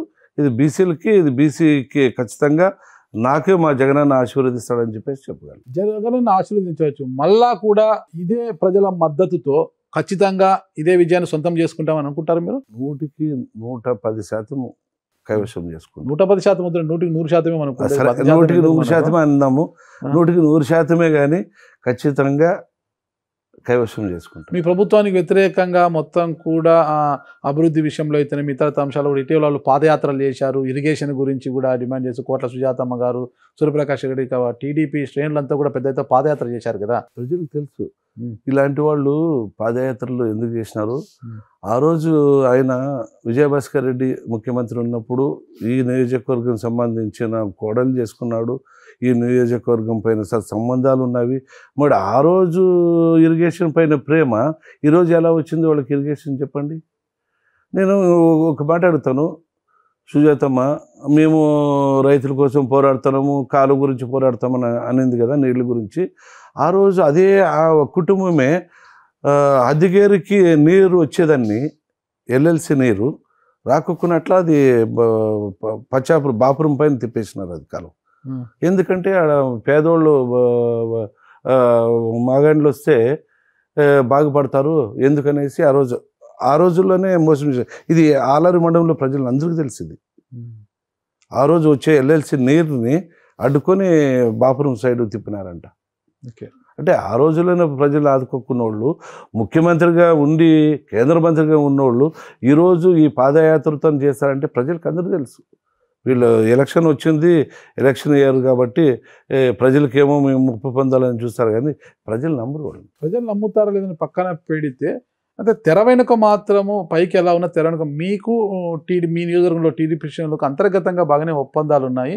ఆ ఒప్పందాలను కూడా చక్కబెడుతోంది మీ ప్రధాన అర్చకుడైన విక్రాంత్ రెడ్డి ద్వారా కోట్ల సుజాతమ్మ గారి అనుచరుడు కన్నా వాళ్ళ బంధువు రఘుప్రసాద్ రెడ్డి ద్వారా ఇద్దరి యొక్క మధ్యస్థముతో మీ ఇద్దరి మధ్య కాస్త అంతర్గతంగా కొద్దిగా చెలిమి నేర్పుతున్నారు అనే విమర్శలు అయితే దండిగా ఉన్నాయి. ఎవరికి చెలిమి? మీకు టీడీపీ అంటే కోట సుజాతమ్మ గారి మధ్యలో, ఈ ఇద్దరి మధ్యలో కూడా ఒకరిపై ఒకరు పెద్దగా విమర్శలు చేసుకోకుండా వచ్చిన ప్రతి దాంట్లో కూడా వాటాలు తీసుకుని, ఇప్పుడు గూళ్యం నుంచి కూడా పెద్ద ఎత్తున ఇసుక రవాణా జరుగుతుంది, కర్ణాటకకి ఇట్లా తరలి చేస్తున్నారు అంటున్నారు. గూళ్యం సమీపంలో మీరు ఇసుక దందాల విషయంలో ఇతర అంశాలలో కూడా నీకు సగం నాకు సగం అన్నట్లుగా ఇద్దరు విక్రాంత్ రెడ్డి అక్కడున్న గురుప్రసాద్ రెడ్డి ఇద్దరు కలిసి మీ ఇద్దరి మధ్య సఖ్యత కుదురుస్తున్నారన్న విమర్శలకు మీ సమాధానం ఏంటి అసలు? సరే, ఆ నది ఎక్కడ ఉండదని మీరు ఒకసారి స్పష్టంగా తెలుసుకోండి. ఈరోజు ఆ వేదవతి నది కర్ణాటకలో ఉంది. అది కర్ణాటక బార్డర్, కర్ణాటకకి సంబంధించిన నది కాబట్టి అది కర్ణాటకకి చెందింది, కానీ అది మన ఆలూరు నియోజకవర్గానికి చెందలేదు. ఏదో కొంచెం 10 పైసల భాగము ఆంధ్రాలో ఉంది, మిగతా టోటల్ 90% 10 పైసల భాగం నుంచే. ఆ 10 పైసలు ఉన్నా కూడా ఇక్కడ రీచ్లకి కానీ ఏది కూడా అలాంటి పరిస్థితి లేవు. ఆ కోట్ల ఫ్యామిలీతో విక్రాంత్ రెడ్డి ఉండడం అనే దానికి అది నేను నమ్మే పరిస్థితిలో లేదు. వాళ్ళిద్దరు ఊరు అవుతారనేది కూడా కాదు. అదేమంటే నేనంటే రఘుప్రసాద్ రెడ్డి విక్రాంత్ రెడ్డి ఇద్దరు మంచి స్నేహితులు అంట కదా. ఆ స్నేహితులు అది నాకు ఎవరు స్నేహితులు ఎవరు అనేది నేను ఎలా చెప్పే ఉండొచ్చు, ఫ్రెండ్షిప్ ఉండొచ్చు, అంతవరకే ఉంటుంది. కానీ అది ఏదో వాళ్ళు వ్యాపారాల వరకు చేసుకుంటారు అనేది కూడా నాకు తెలీదు. ఆ రకంగా ఉండదని నేను అనుకుంటాను. మొత్తం మీద మీ ప్రభుత్వ పరిపాలన గురించి చెప్పాలంటే ఏమంటారు మీరు? ఒక అభివృద్ధి విషయంలో మాత్రమే వెల్ఫేర్స్ వదిలిపెట్టండి. వెల్ఫేర్స్ అన్నీ బాగా చేస్తారు. జగన్మోహన్ రెడ్డి గారు ఇచ్చిన హామీల కన్నా ఇవ్వని హామీలను కూడా చేస్తున్నారు. వీటినే బేస్ చేసుకొని మీరు ఎలక్షన్స్ పోతారా? అభివృద్ధిని ఏమైనా చూపించే ప్రయత్నం చేస్తారా? ఇప్పుడు నేను నీకు చెప్పడం అదే చెప్తున్నాను. ఈ అభివృద్ధి అని అంటారు కదా, తెలుగుదేశం వాళ్ళు అభివృద్ధి అంటారు. అభివృద్ధి అంటే ఒక వాటర్, అభివృద్ధి అంటే ఒక రోడ్డు, అభివృద్ధి అంటే గ్రామాల అభివృద్ధి. అదే కదా, అదేనా? ఇంకా ఏమన్నా అభివృద్ధి అనేది ఏమన్నా ఉంది కదా? అభివృద్ధిలో ఏమున్నావు నాకు చెప్పండి. అవసరాలు ప్రజలకు అదే కదా. కదా అభివృద్ధి అంటే ఏమది నాకు చెప్పండి. అభివృద్ధి అంటే ఒక వాటర్ రావాలా, ఒక రోడ్లు రావాలా. ప్రజల యొక్క జీవన ప్రమాణాలను మేము పెంచుతున్నామని మీరు అంటారు. వాటితోనే కాదు కదా, మౌలిక సదుపాయాలు కూడా ప్రజలకు చాలా అవసరం కదా. కాబట్టి మేము అదే నేను చెప్తున్నాను. గత ఎంతో మంది చేసినారు, ప్రజలను ఆదుకోలే, ప్రజల కష్టాలు తీర్చలే. ఈరోజు ప్రజల కష్టాలు తీర్చిన తర్వాత ఇవి చేస్తున్నాం. రోడ్లు నేను అదే అడుగుతా మీకు నీకు స్టార్టింగ్లోనే ఏం చెప్పినా 75 సంవత్సరాలు స్వతంత్రం వచ్చింది, రోడ్లు అంటాము, నీళ్ళు అంటాము, అదే రోడ్లు అదే నీళ్ళే ఉన్నాయి. మా ముఖ్యమంత్రి జగన్ అన్న వచ్చినప్పుడు ఆ ప్రజల్ని ఫస్ట్ వాళ్ళ కుటుంబాలను పోషించుకోవాలా, వాళ్ళ కుటుంబాలని చదివించుకోవాలా, వాళ్ళ కుటుంబాలు 3 పూట్లు భోజనం చేయాలా అనే దానికి పెట్టాం. ఫస్ట్ ప్రయారిటీ ప్రజల్ని భోజనం పెట్టాం. తర్వాత ఈ అభివృద్ధి అంటాం కదా. ఇప్పుడు రోడ్లు, నీటి ఇరిగేషన్ ప్రాజెక్టులు అన్నీ ఖచ్చితంగా ఆయన ఇంకా 3.5 సంవత్సరాలే ఇంకా అందరిని ఆదుకున్నాడు. ఈ ప్రజలను ఆదుకునేది కొత్త ఇది కాదు. ఆ రోజు గాంధీజీ కళల కన్నా స్వరాజ్యం తీసుకుని వచ్చి ఆ గ్రామాల్లోనే ప్రతి రైతానికి ఏం కావాలా, ఓటర్కి ఏం కావాలా, ప్రతి నాయకులకి ఏం కావాలా, ప్రతి ప్రజలకి పౌరుడికి ఏం కావాలనేది అన్ని గ్రామాల్లోనే అన్ని విధాల సౌకర్యం కల్పించిన ఘనత మా ముఖ్యమంత్రి జగన్. మీ ముఖ్యమంత్రి అన్ని సౌకర్యాలు కల్పించారని అంటున్నారు కాబట్టి గడప గడపకు మన ప్రభుత్వం అనే ఒక కార్యక్రమాన్ని ఇంతవరకు దేశ రాజకీయ చరిత్రలో ఎవ్వరు ఏ ముఖ్యమంత్రి కూడా ఇలాంటి కార్యక్రమం చేయలేదు. ఓకేనా? అంటే రాజశేఖర రెడ్డి గారు రచ్చబండ కార్యక్రమాన్ని పెట్టారు. ప్రజల వద్దకు వెళ్ళి సమస్యలు కనుక్కోవడం రచ్చబండ కార్యక్రమం పెడితే ఆయన తనయుడు 2 అడుగులు ఇంకా ముందుకు వేసి గడప గడపకు మన ప్రభుత్వము, గడప గడపకు వైఎస్ఆర్సీపీ అంటే పార్టీ పోతుంది, మన ప్రభుత్వం అంటే ప్రభుత్వ యంత్రాంగము అంటే ప్రజాప్రతినిధులు అధికారులు అంతా కలిసి గడప గడపకు వెళ్ళి ఆడ వెల్ఫేర్ స్కీమ్స్ వాళ్ళకి ఎంతవరకు అందుతున్నాయి, ఏం లోపాలు ఉన్నాయని తెలుసుకోవడానికి ఇది భారతదేశ చరిత్రలో ఒక రికార్డు. ఈ కార్యక్రమాన్ని అమలు చేస్తోంది జగన్మోహన్ రెడ్డి గారు. దీన్ని చాలా సీరియస్గా తీసుకున్నారు. మరి ఇంత సీరియస్గా జగన్మోహన్ రెడ్డి గారు తీసుకున్నారు కదా, మరి ఈ కార్యక్రమంలో మీ పురోగతి ఏంటి? మీరు ఎన్ని రోజులు ఇప్పటివరకు కంప్లీట్ చేశారు? గడపగూడ మన ప్రభుత్వము రోజుకి ఎన్ని గంటలు తిరుగుతున్నారు? మీ జగన్మోహన్ రెడ్డి గారు ఇచ్చిన 6 గంటలని రోజు మీరు న్యాయం చేస్తున్నారా? ఖచ్చితంగా న్యాయం చేస్తున్నాం. నేను పొద్దున్న 10-10:30 పోయేసి సాయంత్రం 6-6:30 వరకు నేను ఉంటా. అక్కడ మమేకమై వాళ్ళతో ప్రతి గడపకి వెళ్తా. ఆ వెళ్ళినప్పుడు ఇచ్చిన చాట్లో అమ్మఒడి, చేయుత, ఆసరా, వృద్ధాప్య పింఛను, ఇంటి స్థలాలు అన్నీ అడిగితే అక్క ఇంటి స్థలం వచ్చిందంటే వచ్చింది, చేయుత వచ్చిందంటే వచ్చింది, పింఛను వస్తుందంటే వస్తుంది. ఎవరికి వస్తుంది పింఛను? మా తాతకి మా అవ్వకి వస్తుంది అన్నప్పుడు ఒకవేళ ఆ తాత వాళ్ళు ఆ సమాధానం చెప్తారు. ఇవన్నీ పథకాలు ఎవరు ఇచ్చినారంటే మా జగనన్న ఇచ్చినాడు. మీకు మంచి చేసినాడా? అమ్మఒడి ఎందుకు ఇచ్చినాడంటే మా పిల్లల్ని చదివించుకునేకి ఇచ్చినాడు. మీ పిల్లలకి చదివించుకునే దానికి ఇది బాగుంది అంటే మాకు బాగుంది. ఓటు ఎవరికి వేస్తాంటే మా జగనానికి ఓటేస్తామంటారు. అదే అవ్వ దగ్గరికి డైరెక్ట్గా తాత దగ్గరికి అడిగి తాత నీకు పింఛన్ వస్తుందంటే వస్తుంది అబ్బా అంటాడు. ఎవరు ఇస్తున్నారంటే మా జగన్ మా మనముడు ఇస్తాడు అంటాడు. నీకు ఎంతమంది కొడుకులు అంటే నాకు 2 కొడుకులు అని చెప్తారు. 2 కొడుకులు అంటే నీకు ఈ కొడుకులు ఎక్కడ ఉండాలంటే బళ్ళారి, హైదరాబాద్లో ఉన్నారు అంటారు. మరి బళ్ళారి, హైదరాబాద్లో ఉండే కొడుకులు నీకు నెలకి ఏమైనా ఇస్తారా, డబ్బులు పంపిస్తారా అంటే వాళ్ళు అంటారు నాకు ఈ హైదరాబాద్లో ఉండే కొడుకు పంపారు, బళ్ళారిలో ఉండే కొడుకు పంపారు, నాకు నెలలు ఇచ్చేది, నన్ను సాకేది నా మనవుడు మా జగన్మోహన్ రెడ్డి అని చెప్పేసి చెప్తారు. అంటే ఈ ప్రజలకి స్పష్టంగా ఈరోజు ఆదుకుంటున్నాడు, అందరూ వాళ్ళ కష్టాలను తీర్చున్నారు. కాబట్టి నేను ప్రతి గడపలో అడుగుతుంటే ఇదే మాట చెప్తాను. సరే వాళ్ళు చెప్తున్నారు, జగన్మోహన్ రెడ్డి గారు చేస్తున్నారు కాబట్టి వాళ్ళు చెప్తున్నారు, వాళ్ళ స్పందనని చెబుతున్నారు. కానీ ఇప్పటివరకు మీరు ఎన్ని సచివాలయాలు పూర్తి చేశారు? ఎన్ని రోజులు అయింది మీ దాదాపుగా నాకున్న సచివాలయాలు 98 ఉన్నాయి. 98లో 60 వరకు నేను సచివాలయాలు తిరిగా. 60 ఇంకా 40 ఉన్నవి. ఆ 40 తిరిగేసి మొత్తం మరి ఆమ్లెట్ విలేజెస్ సంబంధించిన ఆమ్లెట్ విలేజ్లు ఉన్నాయి. ఆమ్లెట్ విలేజెస్కి మరి కంటిన్యూ నిరంతరం ఇది ప్రక్రియ. మాకు ఈరోజు ఒక 2 నెలలు 3 నెలలు కాదు, ఎలక్షన్ టార్గెట్ ఎలక్షన్ వరకు కూడా మేము ఇట్లా తిరిగి ప్రజలతో మమేకమై ప్రజల కోరికలు ఇంకా ఏది కావాలా అనేది స్పష్టంగా తెలుసుకొని వాళ్ళకి కోరికలు తీర్చే బాధ్యత మా ప్రభుత్వం అందిందనేసి చెప్పగలను. ఓకే. మునూరు జయరాం మనకి ఇప్పటికి ఇంకా భక్తి, స్వామి భక్తి తగ్గినట్లు లేదు అసలుకి. స్వామి దైవమే మా అంటున్నాడు, మేము ప్రజలు నమ్ముకుంటాం, ఆ దేవుడిని నమ్ముకుంటాం అంటుంటాడు మా అన్న జగన్ అన్న. ఆయన బాటలో నడుస్తున్నాం కాబట్టి మేము కూడా దేవుడిని నమ్ముకుంటాం, ప్రజలను నమ్ముకుంటున్నాం. ఓకే. బ్రహ్మ విష్ణు మహేశ్వర్లు అంటుంటారు. మిమ్మల్ని ఆదోని ఎమ్మెల్యే సాయిప్రసాద్ రెడ్డి గారిని, మంత్రాలయం ఎమ్మెల్యే బాలనాగర్ రెడ్డి గారిని, అంటే మీరు మంత్రి అయిన తర్వాత ఈ ముగ్గురి మధ్యలో కూడా కాస్త గ్యాప్ వచ్చినట్లుంది అంటుంటారు చాలా మంది. అదే అనుకుంటున్నారు, గ్యాప్ ఏం కాదు. ఎప్పుడు ప్రేమ అనురాగాలు ఎప్పటికి ఉంటాయి. గాలి దూరడానికి కూడా సందు లేదా? లేదు, సంద లేదు. ఎప్పటికీ బ్రహ్మ విష్ణు మహేశ్వరుగానే ఉన్నాము. ఎప్పటికీ ఆ ప్రేమ ఏమి ఇది లేదు. మా కుటుంబం అన్న వాళ్ళకి ప్రేమ, వాళ్ళ కుటుంబం అన్న మాకు ప్రేమ, అలాంటిది ఏం లేదని చెప్పేసి. ఓకే. 2024 ఎన్నికలకు సంబంధించి మీ నియోజకవర్గ ప్రజలకు మంత్రిగా పక్కన పెడతాక ఎమ్మెల్యేగా మీరు ఇచ్చే సందేశం ఏంటి అసలుకి? ప్రజలు 2024లో కూడా మా ముఖ్యమంత్రి జగన్ అన్న ముఖ్యమంత్రి కావాలి, మరి మా గుమ్మనూరు జయరాం అన్నే మరి ఎమ్మెల్యేగా కావాలి.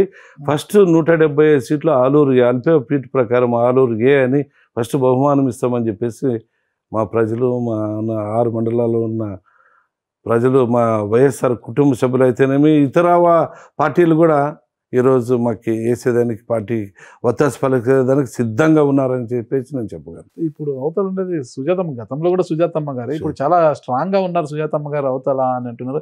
జయరాం ఎలా గెలుస్తాడో చూస్తానని అంటున్నారు. అది ఎవరంటారు? సుజాతమ్మ అంటుందా ప్రజలు అంటారా? సుజాతమ్మ గారు అంటున్నారు, వాళ్ళ క్యాడర్ అంటుంది. సుజాతమ్మ పగిటికల్లెలు అంటదేమో కానీ ఇప్పుడు 2009 పోటీ చేశా, 2014 పోటీ చేశా, 19 పోటీ చేశా. ఇప్పుడు అప్పుడు ఆ పొద్దు ప్రేమ అనురాగాలు జనాల్లో లేకుండా ఇప్పుడు ప్రేమ ఎట్లా వస్తుంది? 3 సార్లు ఒక సానుభూతి అనేది వచ్చిందేమో. ఆ సానుభూతి ఇది రాదు.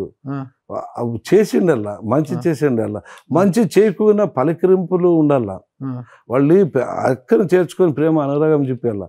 ఈరోజు గుమ్మనూరు జయరాం దగ్గరికి వస్తే ఓ మంత్రిగా రారు, గుమ్మనూరు జయరాం మా అన్న అంటారు, గుమ్మనూరు జయరాం మా మామ అనే వస్తారు.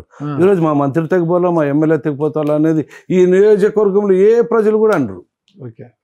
ఇది కావాలంటే వాళ్ళు నోటంటే వినండి, మేము మంత్రి తగ్గిపోతామని చెప్పరు, మా అన్న జయరామన్ దగ్గర పోతామంటారు. ఇంకా ఎవరన్నా బంధువర్గాలు అయితే మా మామ దగ్గర పోతామంటారు, కానీ మంత్రి దగ్గర పోతామనేది అక్కడ లేవు. ఇదే ప్రేమ అనురాగం అనేది, ఇది శాశ్వతమైన ప్రేమ అని చెప్తా. ఓకే. జగనన్న కాలనీలు ఎంతవరకు వచ్చాయి ఇప్పుడు? ఇళ్ళ పట్టాలు, ఇంటి నిర్మాణాలు అంతా కూడా మీ నియోజకవర్గంలో దాదాపుగా పూర్తిగా కావస్తున్నవి. ఇంకా ఇది నిరంతర ప్రక్రియ. జగనన్న కాలనీలు అనేటివి గృహప్రవేశాలు ఎప్పుడు జరగచ్చు? త్వరలోనే ఇప్పుడు అన్ని ఒక అంతానికి వచ్చినవి. గృహప్రవేశం నెక్స్ట్ జనవరిలోన కావచ్చు. గృహప్రవేశం చేస్తూ అంటే నిరంతర ప్రక్రియ. ఇల్లు లేకుండా ప్రతి ఒక్క పేదవాడికి ఇల్లు కట్టిస్తామనేది మాది సిద్ధాంతం. మొన్న మీకు 2019 వచ్చిన మెజార్టీ ఎంత? 40,000. ఇప్పుడు నేను మంచి చేశానని మీరు అంటున్నారు కదా, ప్రజలకు నియోజకవర్గం కోసం ఎంతో శ్రమిస్తున్నా నేను నా సోదరులందరూ అంటున్నారు కదా, ఖచ్చితంగా 2024లో మళ్ళీ సుజాతమ్మ గారి మీదే 40 ఏళ్ళ మెజార్టీ క్రాస్ చేస్తాను అన్న ధీమా మీకుందా? ఉంది. 40,000 పై చెలుకుతోనే గెలిచే సత్తా ధీమా నాకుంది. అంత మెజార్టీ రాకపోతే? అంత మెజార్టీ రాకపోతే కాదు, వచ్చే తీరుతుంది. ఎందుకంటే రాని పక్షంలో ఏం చేస్తారు? రాని పక్షంలో కాదు, వస్తుంది ఏం చెప్తారు. రాని అనే మాట మనతో లేదు, వస్తుంది అనేది చెప్తా.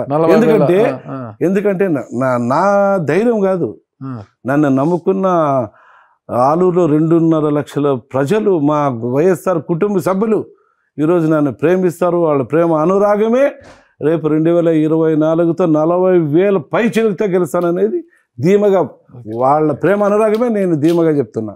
చివరి ప్రశ్న, ప్రతి సామాజిక వర్గము మీకు ముఖ్యమే, అందరూ కూడా ఓట్లు వేస్తేనే మీరు ఎమ్మెల్యే అవుతారు. ఆ తర్వాతే మంత్రి అయ్యేది కాదు, మళ్ళా తర్వాత తెలుసుకోవచ్చు, ఎమ్మెల్యే అవుతారు.